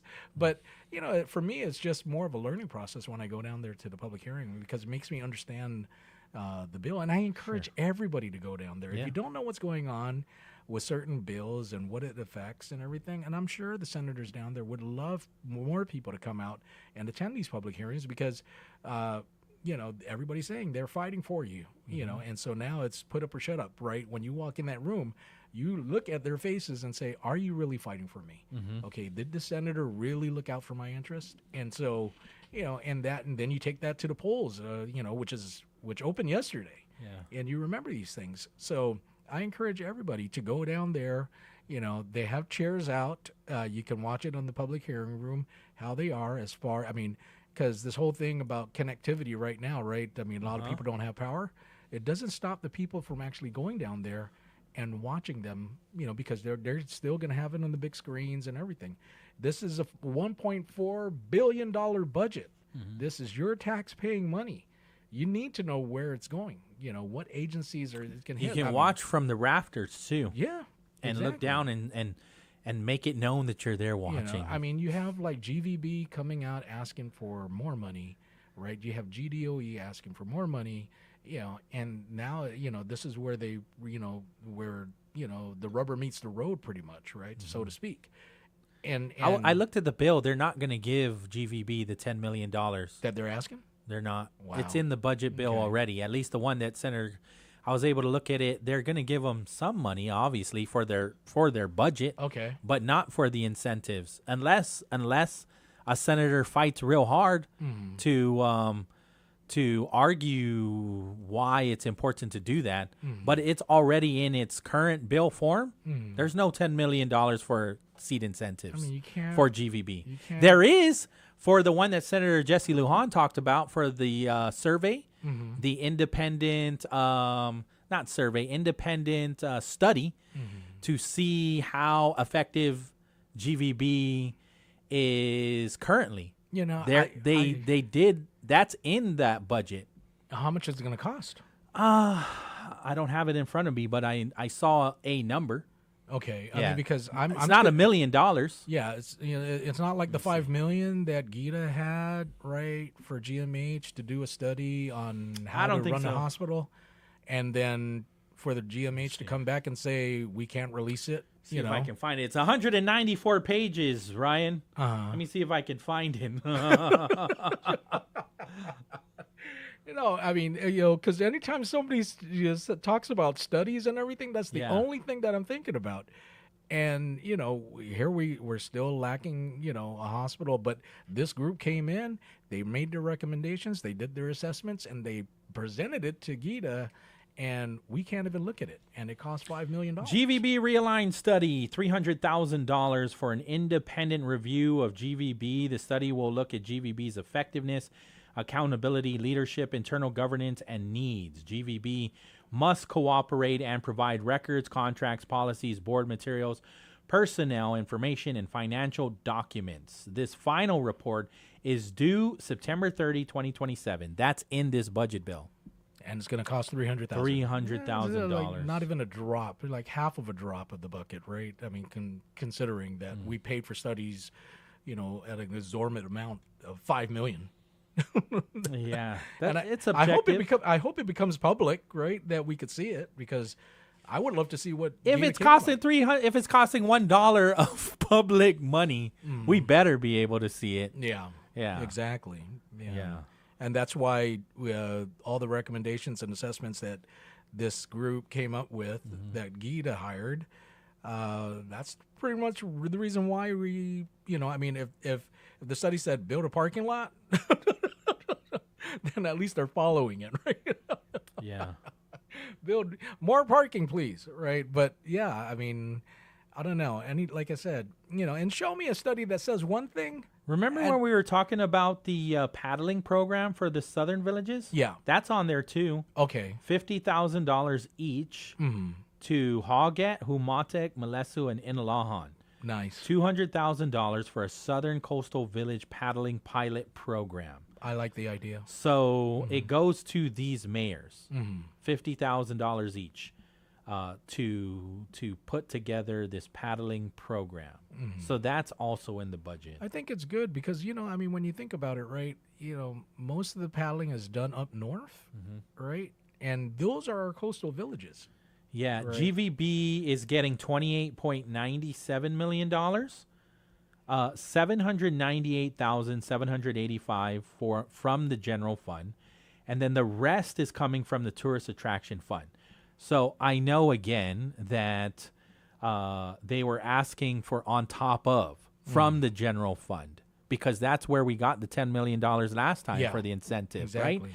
So there's no $10 million incentive, $10 million in this current budget bill that they're debating that will go towards that.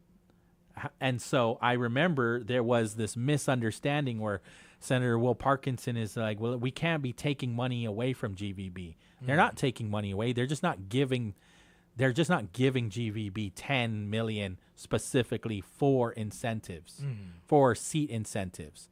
They are giving GVB $28.9 million.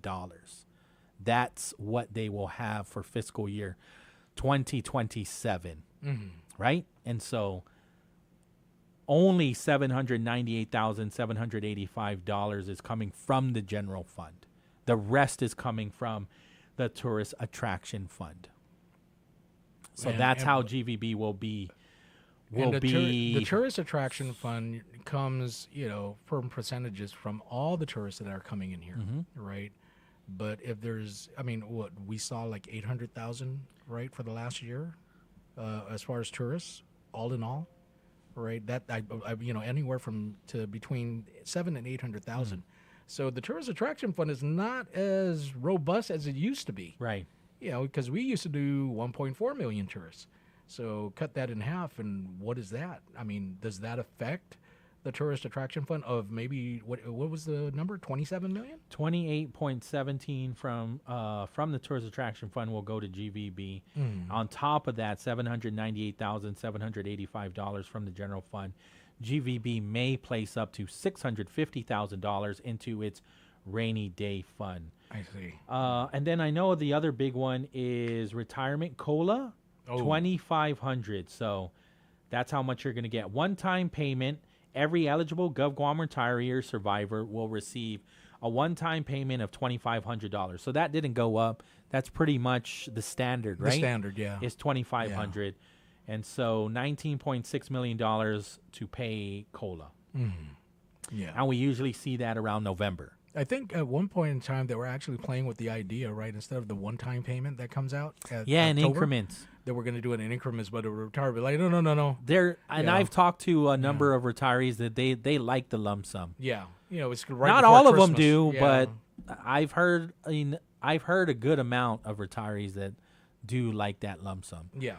5:01 in the afternoon. Let's take the break. KGUM FM in Dededo, Guam. On the other side, I've got some good news to report. Okay. And it is coming from a mom and pop store in the States, a deli in the States. Wow. And so we'll get to that thanks to Provisions, Wine, and Cheese on the other side of this. Right now, Associated Press is going to give you your update. KGUM FM in Dededo, Guam.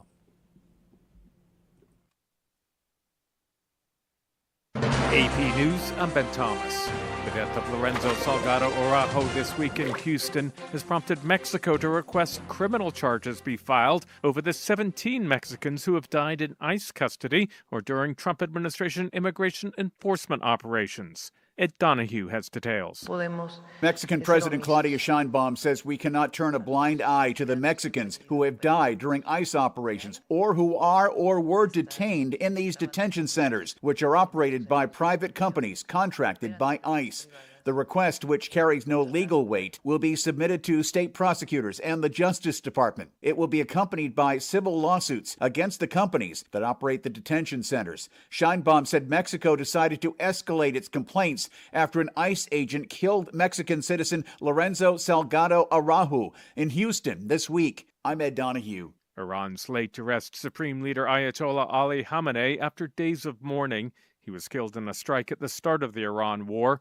John Gambrell reports the U.S. and Iran continued to exchange fire Thursday.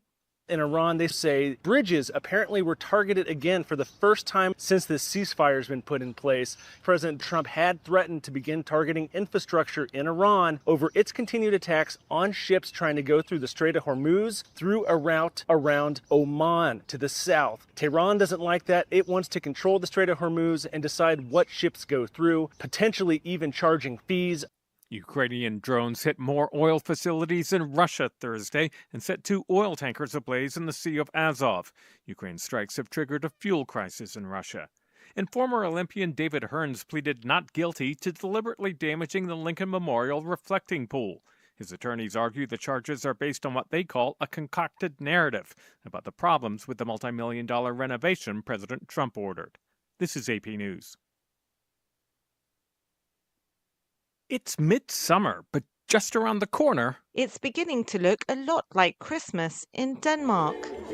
Dozens of people dressed as Santa, Mrs. Claus, and elves from around the world have descended on Aalborg, Denmark's 4th largest city, for the nation's annual World Santa Claus Congress. It's a colourful midsummer tradition that has delighted onlookers since 1957. The event was created to entertain children, but became a popular gathering for Santas who appear in stores and shopping malls over the festive period. For Simon Brons, chairman of Danish Santa Claus Guild, the event is proof that the festive spirit isn't just for Christmas. Christmas is not a season. It's a feeling you have in your stomach. So if you want, you can have Christmas the whole year. I'm Karen Chamas. There are more stories at apnews.com. I'm Ben Thomas. Thanks for listening. AP News, I'm Ben Thomas. Mexico says it will request criminal charges over 17 Mexicans who have died in ICE custody or during Trump administration immigration enforcement operations. Ed Donahue has more. Podemos ser omisos. Mexican President Claudia Sheinbaum says we cannot turn a blind eye to the Mexicans who have died during ICE operations or who are or were detained in these detention centers, which are operated by private companies contracted by ICE. The request, which carries no legal weight, will be submitted to state prosecutors and the Justice Department.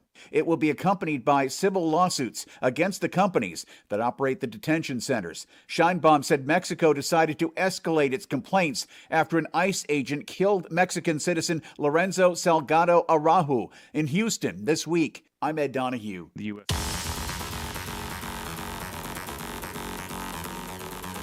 5:05 in the afternoon. And once again, it's about that time we take a look at the roads of Guam. It is raining in some areas. It's raining out here. He's going to let you know where to go and where not to go on your daily commute along with Guam Auto Spot, Mr. Pauly Suba. Yeah, and that also makes it even more dangerous for our traffic directors, right? Mm-hmm. So please be aware that at some intersections that are without power, they do have police officers, National Guard members, and even customs officers there staffed at these intersections. And so we definitely want to make sure that they are safe, doing some very important work, keeping all motorists safe out there. As we continue into the 5 o'clock rush hour, I do see, again, like clockwork, major congestion on Route 1 all throughout from East Taganya through to Muning. Mm-hmm. And then I'm also seeing the same issues on East Sunset Boulevard as you get towards Airport Road. It's not as congested on Route 8. However, there are multiple lights that are not operating on Route 8. And so please be extra cautious through that area. The Tri-intersection, that light has been operating properly for the last couple of days. So I don't see too many issues there. I don't see any issues there. Route 10 looks good as well. Route 4 also a lot easier traveling through Route 4 than it is on 1 or 8. Once again, helping you move forward on this Friday afternoon. Another weekend is upon us, and so something that's always fun to do is test driving new cars over the weekend, right? So you can do that at Guam Auto Spot by calling 478-AUTO. It doesn't even have to be brand new. It could be like new, right? Gently used. Can you say that? Gently used for a car? Other than that, gently driven. Yeah. Or a lemon. Oh, no. No, Guam Auto Spot got some good cars down there. Very good cars. Well, you can always ask to compare cars. Yeah. Right? Yeah. And some they do drive have some multiple cars. Nice used cars. Yeah. down there. Take your time. Yeah. Take all day. Annoy the heck out of your sales agent. I would probably test drive 3 different cars, both new and used, just to test get the drive feel. 20. And I'm sure they'll be happy to let you to take you. They sound like a fun group of people. I mean, I've seen them on TikTok. Yeah. All of the sales agents there are like influencers. Yeah. They're having so much fun. Yeah. So you should check them all out and spend the entire day there. Yeah. Call them up, 478-AUTO, and check out their inventory, GuamAutospot.com. Military officer, law enforcer, policymaker. Service has been the cornerstone of Congressman James Moylan's life. James Moylan swore to protect America as an officer in the United States Army. As a parole officer, James worked with families affected by substance abuse and domestic violence. He was elected to the 35th and 36th Guam legislatures, and now James Moylan represents Guam's needs in our nation's capital as a member of the United States Congress. Congressman Moylan has fought for more than $3 billion for Guam, including almost $1 billion in military construction and roads, and law enforcement and first responder vehicles and equipment. Moylan is also working vigorously on standing up a regional office right here on Guam, a game changer for our 25,000 plus veterans, 40 years and 4 oaths. Dedicated, resilient, trustworthy, and proven. That's James Moylan. Re-elect James Moylan for Congress. Moylan works. I'm James Moylan, a candidate for Congress, and I approve this message. Paid for by James Moylan for Congress. David L. Camacho, Treasurer. Rise and shine with Roots Breakfast Buffet. Served daily from 6:30 to 9:30 a.m. at Guam Plaza Resort. Seniors enjoy 15% off for a limited time. Save your spot now. Call 671-649-7760 to reserve. Hungry and need gas? Mobile's got you covered. Now through July 31st, Mobile Smiles app members can enjoy a free 6-inch Subway sandwich with every minimum fill-up of $30 gas at any Guam mobile station. Available exclusively on the mobile app. It's an easy summer win. Fuel up, open the app, and enjoy the rewards. Not a member yet? Pick up a Mobile Smiles card at any mobile location and register today. Mobile and Subway, a great deal for the summer. See store for details. Hafiday Guam! The Guam Hotel and Restaurant Association invites you to the Fair Trade Show, Guam's premier hospitality and food service event. Join us August 19th and 20th at the Hyatt Regency Guam from 8 a.m. to 5 p.m. Experience hands-on training sessions and exciting culinary competitions featuring professionals, apprentices, and pastry talent. Discover new products, connect with suppliers, and celebrate Guam's hospitality industry. Don't miss Fair 2026. Visit GHRA.org for details. The road to Adelup is in full swing. We recently spoke with Democrat candidates Lieutenant Governor Josh Tenorio and Senator Tina Munilla Barnes to learn more about their vision for Guam. Catch the full conversation that took place on May 26th on the Wave 105's YouTube channel. This is a glimpses of Guam radio station. Come on, come on. Come on, Sammy. Come on. Come on. Come on. 1, 2, 3, bring it home. Woo! Oh.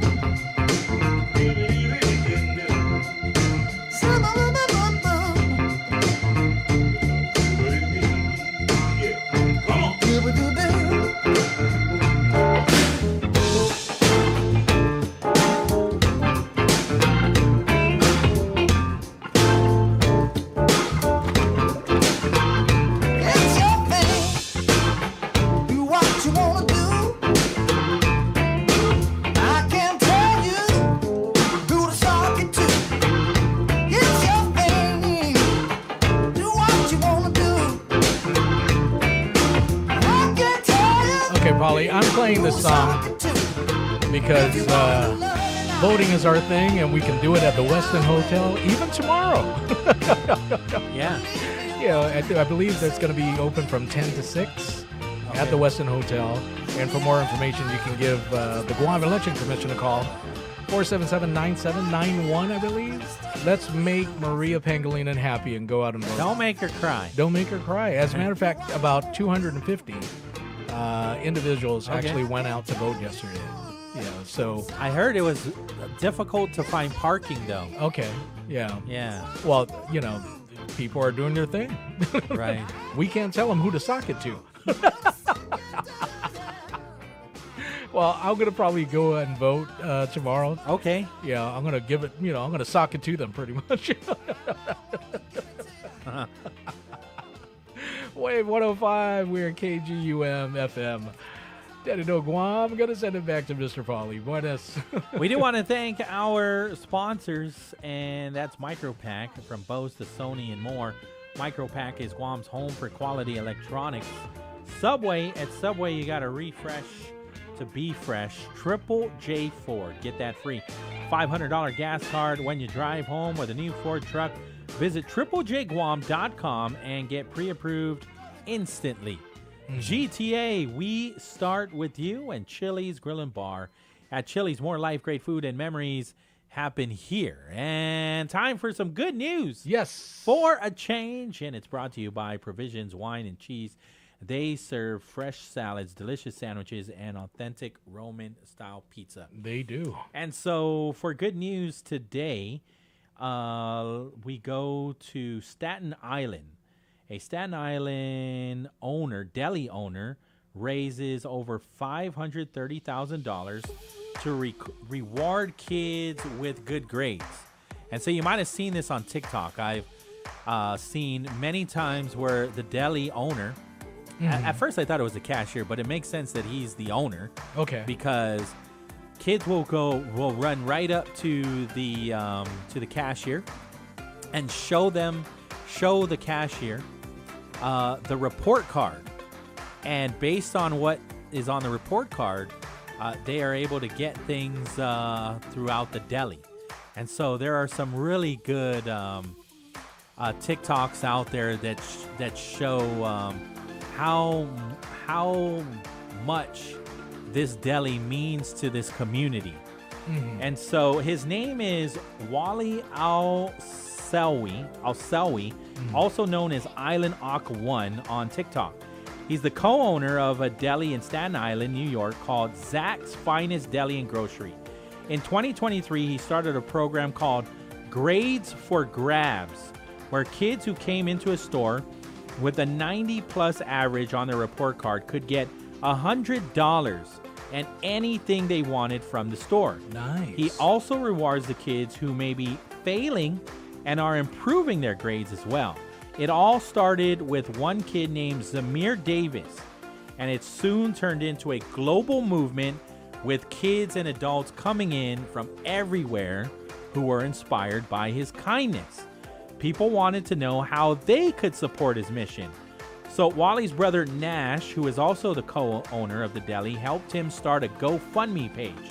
So far, it has raised over $530,000, and all that money goes back to supporting the Grades for Grabs program. The deli itself looks like your regular New York deli shop, but the positive energy inside is where the real magic happens. And so, Eric Stanley, who is sharing this story, says that when he was in there, a little girl came in with her report card along with her grandmother. Weil recorded a video from behind the counter for social media of her walking in with her grades. The girl was excited and then went around the store for about 10 minutes picking up items. Even after the kids leave with their bags full of groceries, you still feel something special. Maybe it's the feeling that kids' lives are being changed for the better. No matter who walks through the door, it's not Wally, it's Weil, treats them with kindness and compassion. And he always tries to make people smile and laugh when they leave. I saw one video where the kid didn't have the best grades. Like maybe he had like D's, right? Okay. However, it went from a D to a C, like a full grade, right? And he goes, if you continue to bring these grades up, I'm going to hook you up even more. But for right now, because you've clearly improved from a D to a C, you can go ahead and get a couple things from the grocery store. The kid brought over milk and eggs. Wow. And that broke my heart because he could have anything he wanted. And he brought milk and eggs. So clearly he knows that his family's struggling. Right? And then he goes, is that all you want? Get something else. He goes and he gets these Oreo cookies. And he goes, can I get this for my mom for Mother's Day? Wow. And he goes, really? You want to get? Yeah, you can. And so he looked and he goes, listen, I sell these flowers here for $35. And it was just around Mother's Day. And he goes, I'm going to throw this in too and I'll pay for it myself. Give this to your mom. Wow. And you could see in the kid's face and even just his body that this meant a lot to him. And you see it a lot when these kids are coming in. I'm getting so many of these videos now that I follow him. You could see how much this program means to them. They're not well-off kids, and they're not doing it for snacks. Most of these kids are doing it to just bring something home. Yeah. Like groceries. Yeah. Like milk and eggs. So it's truly inspiring. Very nice story. Yeah. Yeah. I'm getting goosebumps just. Yeah. And that's pretty much like my TikTok now has turned into stories like that. I do have to check on them and make sure that they're somewhat current. Yeah. Because sometimes I'll look and like, oh, look at what we cured cancer. I'm like, let me double check on this. I'm like, oh, okay, this is years ago, and yes, there's a cure, but it's more like medicine, right? That people can take, and so, but I'm getting inspired even more so, and so by all of these other stories that are coming in, and I'm just now motivated even more to find more of these good stories all across the globe. Yes. Yeah. So. Yes. Again, thanks to our friends from Provisions. Before we do the sponsors, because this one's a happy story too as well. Actually, more like a dedication. Happy anniversary, 27 years together to Mr. Edward E.J. Calvo and his wife Jackie. Nice. Calvo. Yeah, 27 years together, man. That's an accomplishment. Yeah, and more to go. How is that possible? The guy's like 30 years old. Oh, man. So he was with her since he was 3? Man, I don't know. All I remember is there was a wedding back then, 27 years ago. Yeah, but no, I mean, they're such a great couple. Jackie, I know her mom. Her mom was my teacher at Agata. That's impressive. Yeah. Honestly, I look at EJ, I'm thinking he's in his 30s. No, I think he's probably in his 40s. I need to know his morning regimen. I need to know what kind of what's his regimen, because I need some of that makeup. Well, I'm 53 and everybody thinks I'm still 30, and I'm like, so what's your secret? Stress. Stress. It keeps you young. Stress is keeping you young. Man, it's got a total different effect on me. Because look at all of this white is from all the stress. It's got a different impact on me, that's for sure. No, honestly, I knew this was coming a long time ago. When I saw my dad getting white hair in his 30s, I'm like, yeah, that's going to be me. Oh, man. Well, my dad retired from GPD. I mean, the job kept him young. The moment he retired, gray just came in.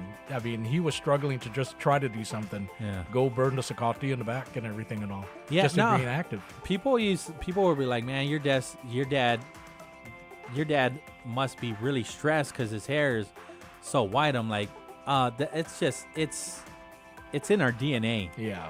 Like my grandfather had white hair at a very young age too. So Yeah, I knew it was coming. But the salt and pepper look, This ain't salt and pepper. This is all white. There's more white Yeah. than It's than the George jet Clooney black. look. It's the George Clooney look, and a lot of women find that attractive. You know, I asked my girlfriend, "Can I get them dye my hair?" She's like, "No, don't." You know, you look great. And of course, if you want to relieve your stress, you can go down and get you some food at Provisions, Yes. wine, and cheese. 11 to 3. They're open tomorrow, too. And I'm telling you, when you walk in, the environment is not stressful at all.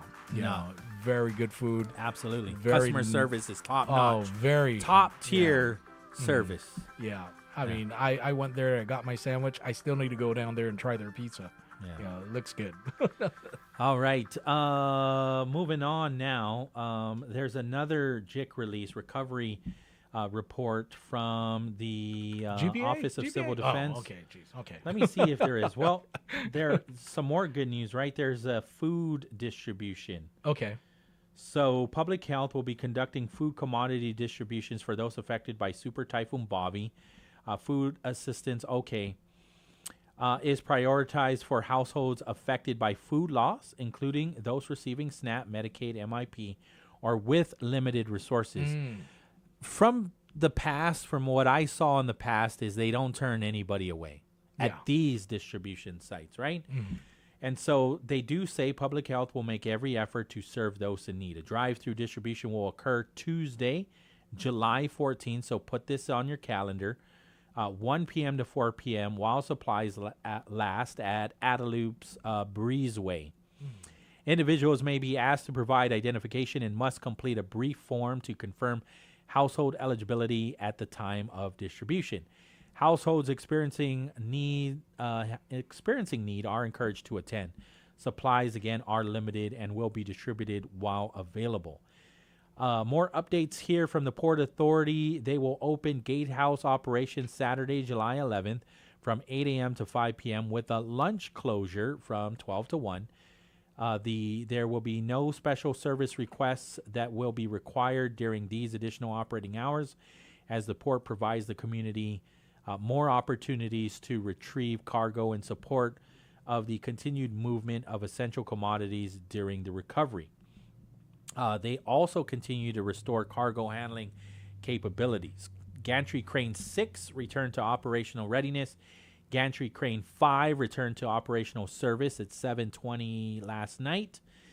Gantry Crane 4 crews continue maintenance and restoration work, including structural repairs and operational readiness activities. As of 12 p.m., since the resumption of gatehouse operations, import containers released 169 imported containers. The general cargo released was 241. 155 vehicles were released. 4 heavy equipment vehicles were released. Export containers awaiting vessel loading. 55 empty containers received awaiting its vessel. And then 254 were loaded. So, again, that's the update from the port. Now, the National Weather Service in this latest JIC release is advising that several weather and marine hazards still remain in effect. There's a flash flood warning that remains in effect until 5:30 p.m. for southeastern and south central Guam. So that's in effect for the next 3 minutes. That's why we heard all of that rain, right? And so it is affecting our southeastern and south central parts of the island. Doppler radar indicates thunderstorms producing heavy rainfall with flash flooding ongoing or expected to begin shortly. Between 0.8 and 1.6 inches of rain have already fallen, with an additional 1 to 3 inches are possible. Flash flooding may occur in small creeks, streams, urban areas, highways, streets, underpasses, and other poor drainage and low-lying areas.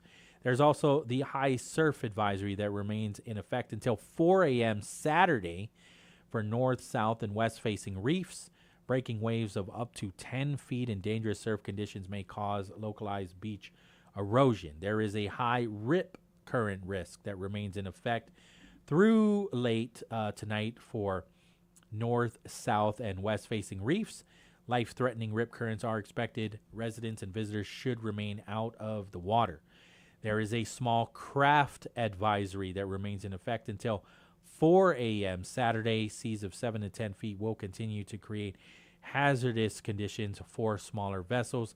Inexperienced mariners, especially those operating smaller vessels, should avoid boating until conditions improve. And of course, Guam Behavioral Health and Wellness Center Suicide and Crisis Lifeline remains operational 24/7.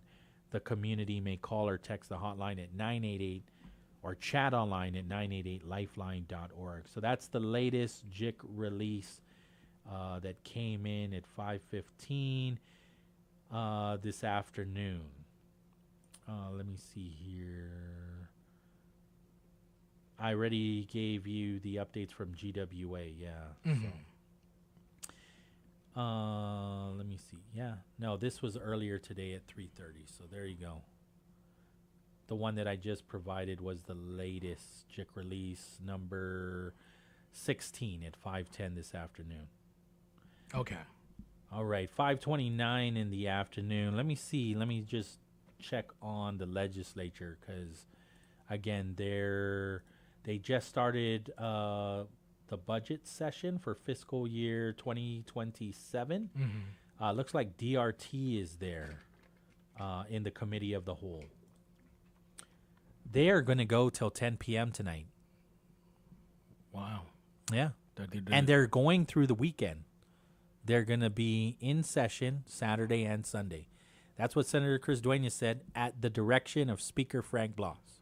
Wow. Yeah. Any food? I think so. I think that's what Speaker was saying, that that's what they do. Right? I mean, you would know more than I do. Well, they You used can to. always They used go to. to the conference room and get chow and then Man, come back. I was actually under the Democrats when they had the majority, and How did they treat? How did No, they there treat? there was water and Oh. tea, but back in the day at the Hessler Building, man, it was a spread. Really? They even had an ice cream machine. Wow. And every now and then you'll see the donuts and everything and all, but Mm. I mean, I don't know. I mean, the Republicans are more frugal with the funds and everything, unless it's coming out from their pockets. They're not going to feed anybody, right? No, Mm. and rightfully so. But if you're going to go that long, They're going till 10 and tonight. if people are there, make sure you eat something. Take before you care go. of. I mean, that's why no doubt staff works very hard. Yes, Right? and with the Democrats, they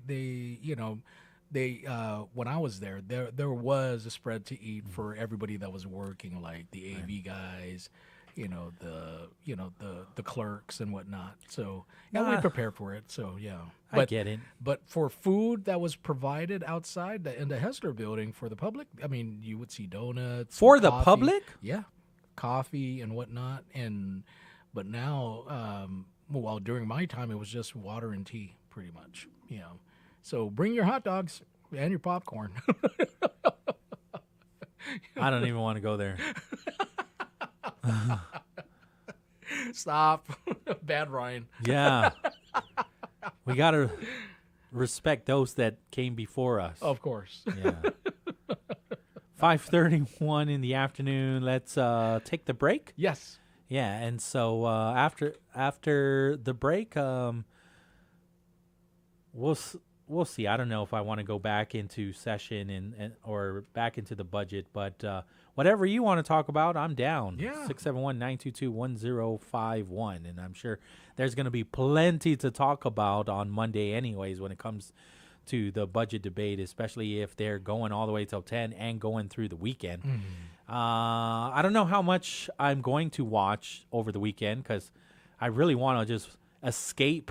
Yeah. I want to escape for at least this entire weekend and then pick it up on Monday. Well, I'm going to try to go to the legislature and utilize the aircon there. Okay. Right? Because connectivity is down and everything. Yeah. I don't even have no power. I can't watch it. And if I watch it over my cell phone, my connectivity is Right. kind of shoddy.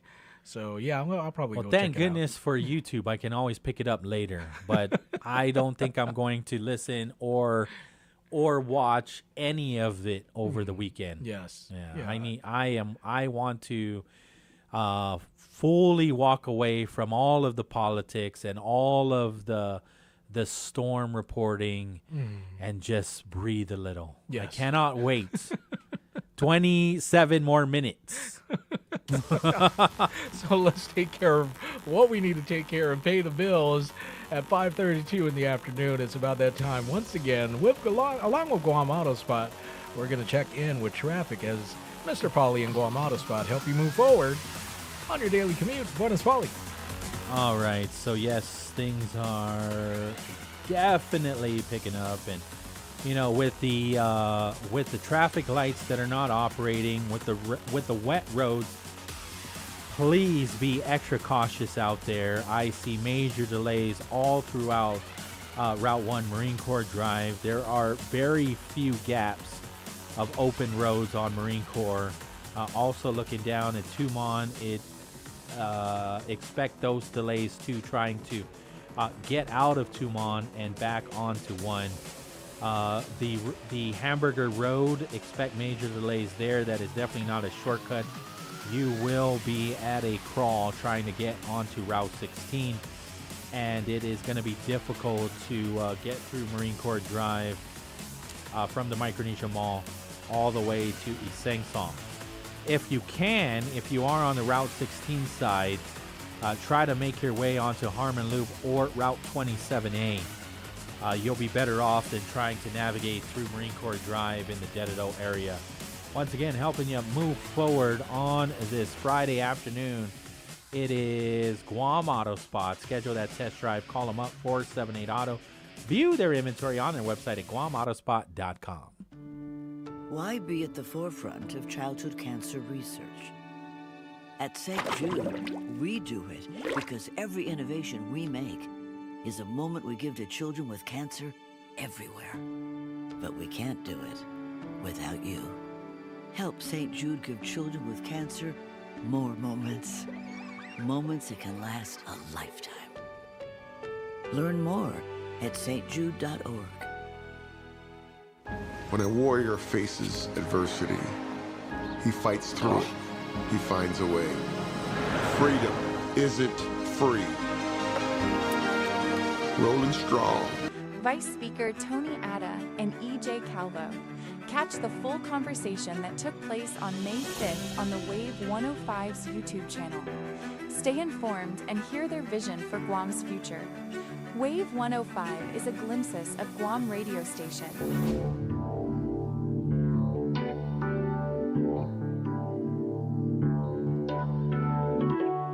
Don't go changing to try and please me. You've never let me down before. Don't imagine you're too familiar, and I don't see you anymore. I would not leave you. Welcome back to the show, 5:36 in the afternoon. You still got some time. Give us a call, 671-922-1051 or 2. Yeah, I'm kind of like slowing the pace down. You know, we had such a long, grueling week with typhoons and budgets and everything else. Oh, we're just getting started, baby. So, you know, I'm playing this song just to mellow everything out and For sure. get that descend, right? Well, there's quite a few releases that I didn't even get to. So Okay. let me try to get through some of them before we head into the weekend. This one from the governor's office. Moody's Ratings, formerly Moody's Investor Service, issued its latest guidance to investors on the credit worthiness of the government of Guam. Triple B? A leading provider of research on government and corporate bonds, Moody's is telling Wall Street bond buyers that under the Leonardo Tenorio administration, Guam's triple B3, BAA3 investment grade rating remains stable. This is good, but not completely unexpected news, says Governor Lou Leon Guerrero. Under our administration, your government has worked hard to maintain a prudent balance between tax collections and spending that is a hallmark of good money management. It is not uncommon for Moody's or other rating agencies to recognize such fiscal discipline with a rating that signals stability and low risk to investors. Moody's rating of Guam is determined by several factors, each weighed to determine the overall score of BAA3. A particular note is the area of financial performance, where Guam scored AA, signaling high quality and very low credit risk. Josh Tenorio, the lieutenant governor, says moving forward, it is the financial foundation that will enable the progress of the past 7 years to propel us into the future in healthcare, education, housing, and technology. Considering the deficit we inherited in 2019 and the accumulation of reserves we have achieved to date, it is no surprise that among investors, the Guam story is one of recovery and stability. There's also a release from Senator Chris Barnett asking the Mayor's Council to reconsider canceling the memorials. And so they did vote on a unified memorial. So, however, Senator Chris Barnett is asking in this release to reconsider. He says he watched the Mayor's Council meeting and he was disappointed, and the vote that occurred to cancel the memorials in favor of one consolidated memorial. He says ultimately it took the council just a few minutes to make a decision that impacts the living histories our Sinas and Greatest Generation represent. Every year, the number of war survivors we honor gets smaller, whether it is the ceremony at Fena or the memorials at Tinta and Faha. The individual memorials contribute to the healing and closure for our elders and teach valuable lessons to our Menhoben. We have all seen firsthand how important this season is for our Sinas. And so he says, I humbly asked you to reconsider your decision to cancel the individual liberation memorials and instead offer an alternative that is not born out of consolidation for convenience's sake. Our Sinas deserve no less than our greatest efforts to demonstrate the resilience of our people, rooted in the strength and sacrifices of our greatest generation. So that's a letter that Senator Chris Barnett sent to the Mayor's Council, asking the council to reconsider. And then there's another release that we never got to, and this is from Senator Chris Duenas. And so this is his response to BBMR's objections to Substitute Bill 266. He says, BBMR has raised a serious objections to Substitute Bill 266. Those objections deserve a direct and transparent response. Remember when I said Lester Carlson earlier today goes, I respect the OFB's presentation, and there have been some compromises. However, the budget bill that they are presenting does not provide any funding to Simon Sanchez High School. And so he says the people of Guam deserve a government that can execute. This is Senator Chris Duenas. The funding it already receives. He says BBMR objects that Substitute Bill 266 does not provide an additional $16.3 million for Simon Sanchez. There is no current contract or legal obligation requiring an additional appropriation in fiscal year 2027. He says the legislature already appropriated approximately $16.3 million for Simon Sanchez in the fiscal year 2026 budget. That money has not disappeared. It remains available because DPW and this administration have failed to successfully execute the procurement. The administration took office on January 7, 2019. As of July 10, 2026, it has had 2,741 days, 391 weeks, and 4 days, 90 months and 3 days, or 7 years, 6 months, and 3 days to deliver a new Simon Sanchez. After all that time, the students, teachers, and families of Simon Sanchez still do not have a new school. 7.5 years and still nothing. Wow. 15 minutes now. There's 15 minutes there that's still. Yeah. We have two callers. He also says DOC's modernization. He responds to the $5 million there. DPW Village Streets.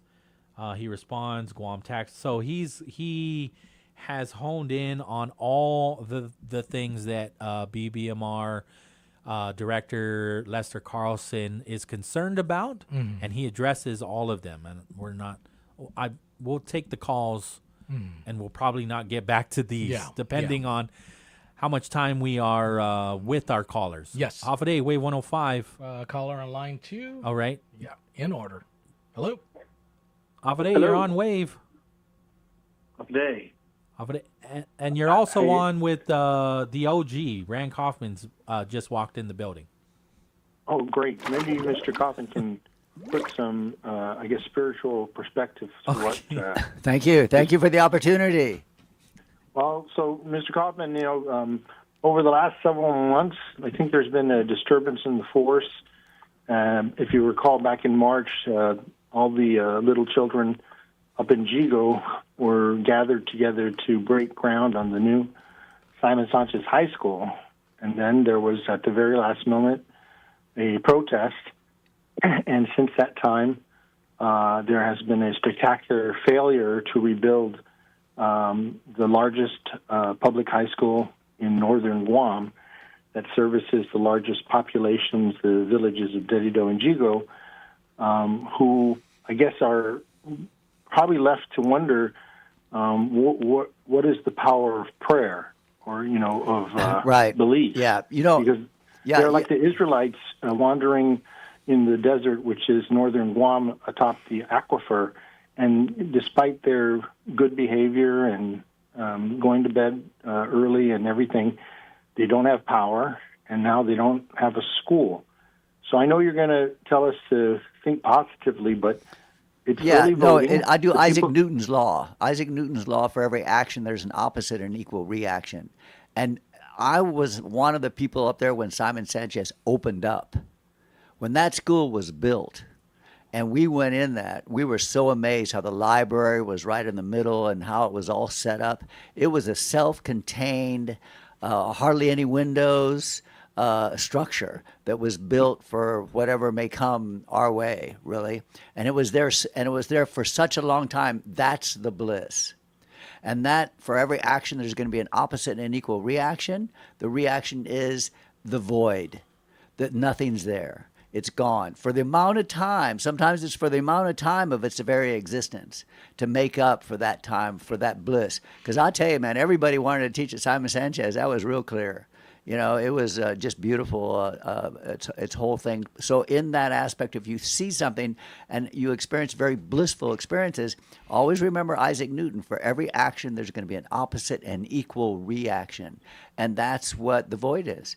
And it's just and how it is on the third dimension. Third dimension is not my favorite dimension, that's for sure. Fifth dimension, Jello, it explains, you just spend time up there, do guaida, love, whatever your mother's ethnic language, and there you are. You'll be in that space, and everything will make sense.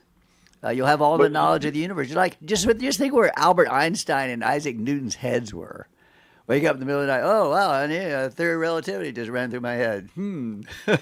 Easy peasy. That's what you're going for. That's what you're looking for.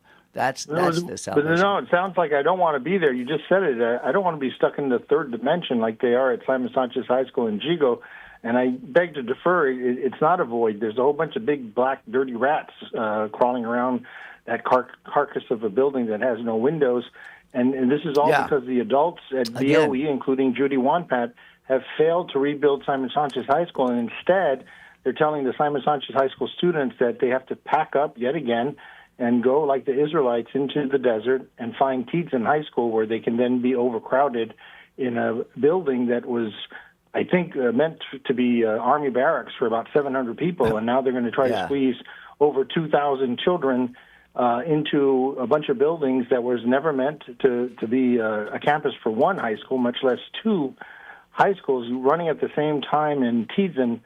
Mr. Cobbin, I thought your show was all about rainbows and unicorns, but you're telling us there is a darkness to absolutely. these dimensions. Yeah, absolutely. If you think about Christ, the guy had all of his friends, best friends. What a joy to go from village to village, doing all these miracles, all these blissful acts, thousands of people listening to whatever he was communicating to them.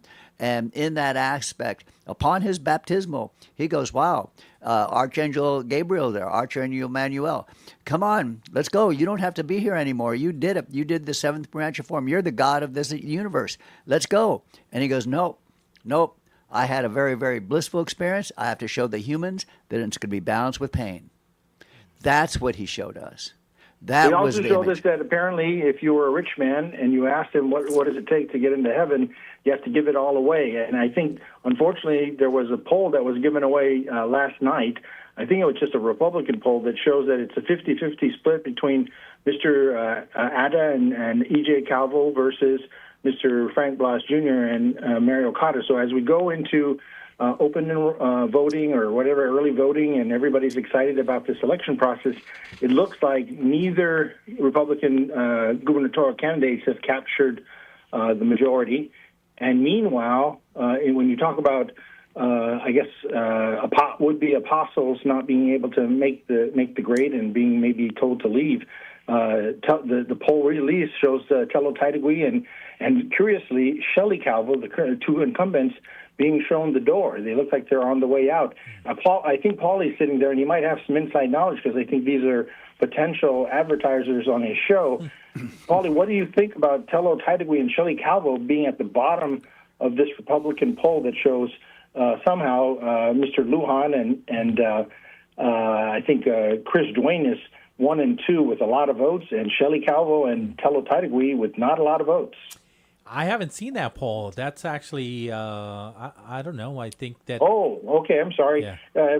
Maybe Ryan held out on you because Ryan has all the Republican insight too. Because his candidate, very curiously, I hate to break it to you, Ryan, doesn't look like he's going to make it. He's at the bottom of the top 15. Well, so the poll that matters is the day of the election. Oh, well, that would be August 1st. That's in like 3 weeks, buddy. So it does look like these people are going to need to buy some ad time on the best radio station. So what do you in town, think? which would be What The if you Wave think if you 105. joined, if you had the primary, and whoever wins Republican, whoever of course wins the Democrat, and an independent group, those 6 people, governor, lieutenant governor, each one of these parties, every day, I'd say Monday through Saturday, they sit down 8 o'clock. They have a breakfast together at Adelup, and upon that breakfast, those 6 people decide what's the best thing to do for Guam that day.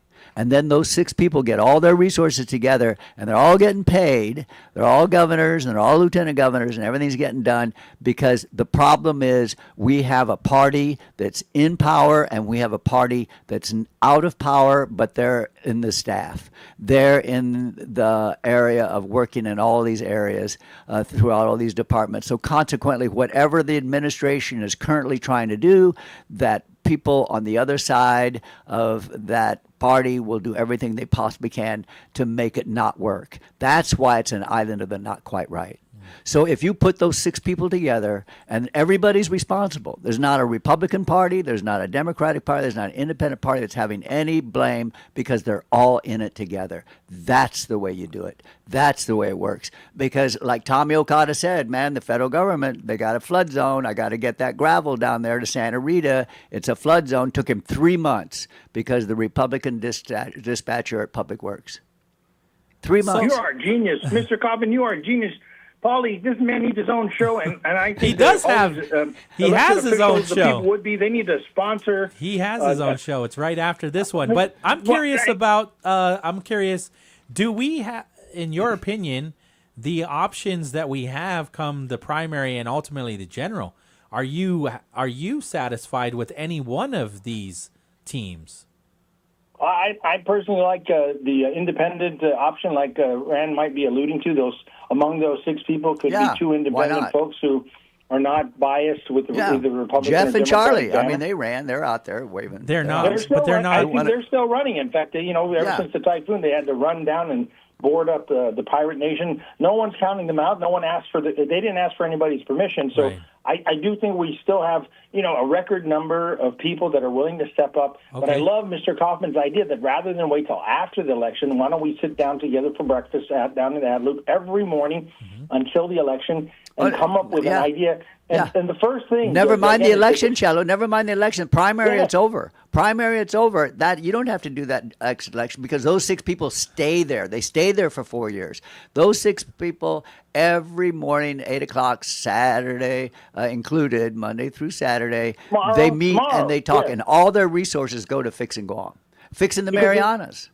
How about just fix Simon Sanchez High School? Because I hate to break it to you, the thing is still broken. You want me to tell you a little secret about Simon Sanchez? The secret about Simon Sanchez, they don't think they need Simon Sanchez. They don't think there's enough students. That we have such a low number of students now that Simon Sanchez might be something we don't need. They're just not saying it out loud. They're not saying it out loud. They're not saying it out loud, but and that's the thing. They should say it to the people of Jigo's face. That's the largest village on Guam. They should say it to the people of Dedido or the graduates. That's the thing. I think this is why this show is important. You're right. Judy Wampat and Lulian Guerra have not told the people of Guam that they don't think Simon Sanchez matters. They don't want to rebuild it because they think it's not important. They matter, and the students will get the same education, and the teachers are fantastic, and we're really lucky to have our accreditation throughout the whole. We're the only district in the whole WASC system that has a WASC accreditation, including our central office. And for our education is really top-notch. Our teachers are so dedicated to what they're doing. And we look very, very happily at what the world market offers our kids. And that's why there's so many of them that have left. That's why so many of them are out doing what it is that they're doing throughout the whole United States, the world included. We rule. We sent 6 kids. Glidey was the name of their project, engineers to Washington, D.C. They competed, beat everybody in the United States, beat everybody internationally, and each one of them got a scholarship from Emory-Riddle, $50,000. We sent a kid to Dublin, Ireland to compete in the European Union Science Fair. We won in physics. Okay? We sent 2 high school kids down there to Australia. They beat all the beach volleyball women champions. They beat everybody. It's just nuts. I mean, and not only that, the crazy thing is the Marianas goes into the Olympics. Guam goes in the Olympics. Rick Bloss, what a star. He was the most recognized Olympic champion, the judo, Rick Bloss, the son. Remember that? 400 pounds, man. His dad was really good, too. So I feel good just listening to you. And I think the youth vote is going to carry this election. They just need to wake up on time and get a ride down to the voting stations because I think Simon Sanchez High School, you might not agree that it needs to continue. Maybe you think it needs to be shut down. I disagree. Well, they're just talking about the population. That's what's great about democracy. The youth vote, the 18 to 25-year-olds, they should care about the fact that Simon Sanchez High School is still not broken ground, that the adults have lied to them, that the city incumbents have failed to rebuild Simon Sanchez High School. No matter how you slice it, we can't make that positive. They have the money. They had the mandate. They are not telling people how they really feel. And meanwhile, everybody's expecting it to be rebuilt. So that's the defining issue of this election. No, you're right. The last time You're right, Vince. It doesn't matter what any one of these teams think. What matters are the will of the people. And so if the will of the people, and we know the will is to build Simon Sanchez because enough people have already said it and enough people have given lip service, right, and saying we're going to do it. So now you have to put up. And there's no other alternative anymore. You cannot now walk it back. I don't care who the leader is come January. It has already been promised to not just the students of Simon Sanchez. I would say it has been promised to the entire island that Simon Sanchez must be built. So now we are going to put the pressure on those decision makers to fulfill that promise. Biba, Pauly, Biba, Rand Kaufman, Biba. Love you. Thank you for your call, Cello. Very nice. Thank you very much. Bye-bye. We only have time for one more, and this is an educator herself, right? No. Oh. Verna hung up, but this one's actually an announcement from Joyce. Okay. At GPA. Hafaday GPA. Joyce Sayama. Oh, the whole island's up. Hi, Joyce. We don't have a lot of time, but take your time. Take your time. Yeah, no, everybody's interested in what you got to say. Yes, please. You guys are very, very popular, very busy. I couldn't get through. I've been trying, and it's been going to I'm so busy, sorry. but now I'm here. Thank I'm so goodness. sorry. So take your time. So just wanted to let you know, first of all, the crews are going to still be out all weekend, working day and night, 24/7, 16-hour shifts. So no one's going home until the last customer is restored, and that includes Ryan. Yes. And you, Pauly. Thank you. And you too, Randy. Hey, love you. Thank you. I knew you were going to take care of it. See, it's connects, guys. It's connects. You can always reach me. I'm here. I'll be working until the crews are, we finally reach that 90 plus to 100% between that time. But I wanted to let everyone know, yes, we are on phase 2 where the crews are out there. We're 100% on transmission lines, 100% on substation. So now we are hitting the distribution feeders, right, your circuits. So we have crews north, central, and south. We put out the schedule, and now we're putting out the areas in each of the sectors, north, central, and south, where the crews will be. And we'll still say ongoing. I just mentioned to Ryan that even if it says 1 to 3 days, if the feeder's not restored, the crews will remain there until they can get everyone out. And again, that's for, the areas that have minimal damage. For those that have extensive damage, and you'll see that in some of the videos that we post, where there's heavy vegetation like bamboos, the crews will clear the lines, right? We'll try and raise it or get it away from there, and then we'll have our heavy equipment operators come in, remove those, and then we can safely restore the line. So those extensive damages, but the crews will come back, right? We clear phase 2, get everyone that we can get on, get as much generation and load up as possible because it helps the system, then come back and take care of everyone else. But the good news is we just restored, since last update, we restored Barragata, P312, P331 Gigo, and P294 Mingilao, Chalampago, Orda, and Joetnia. And I wanted to point out, Pauly, and the team, that as power lines heat up, there might be weak points in the system. They'll be apparent, right? If that happens, if you get a blown transformer or a fuse cut out, right, there's going to be times of system instability. The crews will come out if that happens, right? They're still there. They're working till the night shift works till 11 p.m. The next shift comes in and works throughout the day. I'm sorry, the day shift works till 11 p.m. The night shift works till tomorrow at 11. So not to worry. The crews will be there all weekend long to take care of what needs to get done. And it's 24 hours around the clock.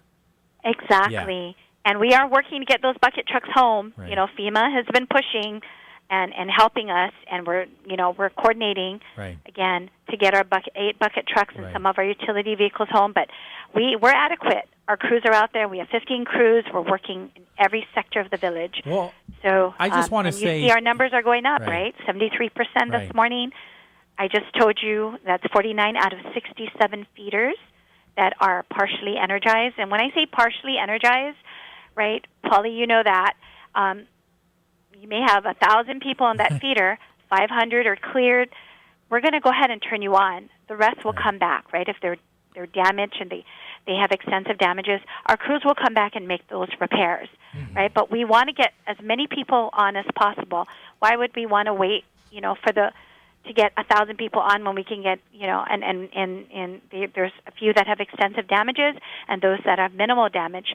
So that's phase 3 is extensive damage. But sometimes you won't feel it because our crews will just keep going and going and going, right? And we'll continue to make those repairs. So yes, we are climbing. Our numbers are climbing, and we're moving. And we're only day 3 since Core 4. Right. And I just want to say, if nobody ever told your crew, if you can pass this on, or the decision makers at GPA, thank you for sending your crew and your trucks and your equipment that you could spare to our brothers and sisters to the CNMI, because I saw the devastation, not firsthand, but my goodness, they needed it. And so I appreciate those efforts 100%. And they haven't stood down. Right. The crews have been working on Guam, first and Laco, going there to help our brothers and sisters in the north. Absolutely. And then coming back here and working on time. And, we have to bring them back. We can't They can't come and hand carry the trucks back, right? We Yeah, have and the to secure ocean's it really rough safely right now too, somewhere that barge. and then coordinate it later. But Right. we need to get the teams back to start working on our recovery here. Right. So that's what we've been doing, Pauly, and management. We're all Yeah. here. We've been here. We have long hours, and we're still here. And we're That was the right thing to do. So thank you so much. no, absolutely. And thank you to the community for all their patience and we're what's the word? We are typhoon fatigued, but we're still going to keep going for our community. Right. Well, thank you Thank so you. much, Joyce. Sana We Mase. appreciate this so much. Thank you. Take care. Yes. Have a great Hold on, weekend. All right. I'm glad Thank that you. I'll be here on the weekends. So Well, we're that's not a great standing part. down. That's a great We're part. going to be providing the updates, pushing out the releases, and getting all of the night cruise information and recovery on the next release tonight. And my phones are going off. Yes. Yes. Absolutely. All right. Go answer All right. that. Thank you again. Thank you. Thank you. Love you. Okay. We love you guys too. Thank you. Take care. Bye-bye. Thank you. I'm super grateful we were able to get her in. Yes. That was good. Yeah. Yeah, no, that's the most important That's information. the best way to end the Yeah. show. Power to the people. Enjoy Full your speed ahead. weekend, whatever you're doing. Maybe you're paying attention to the legislature. Maybe you're at the beach at the Castro reunion, because I know I'm going to be there. Just enjoy each other's company. Embrace each other, because that's really all of the noise. What really is important is just loving the people that embrace you and embrace them back. Embrace this entire community, because that's what we need. Pat them on the back, because Right? that's their mother's heartbeat. Yes. Pat them on the back. That's There why you we go. do that. And if they're frustrating you and they're stressing you out, pat them hard. Say, I love you. I love you. I love Give you. them a I love nice you. big Guadahao. No turning back. T-lick in the ears. Guaidza. Everybody get home safe. Be kind to each other, especially on those roads. Adjust. Don't go anywhere, because Edge of Heaven is coming up. KGUM FM in Dededo, Guam. Antennas in the back. You may not have a car at all, but remember, brothers and sisters, you can still stand tall. Just be thankful for what you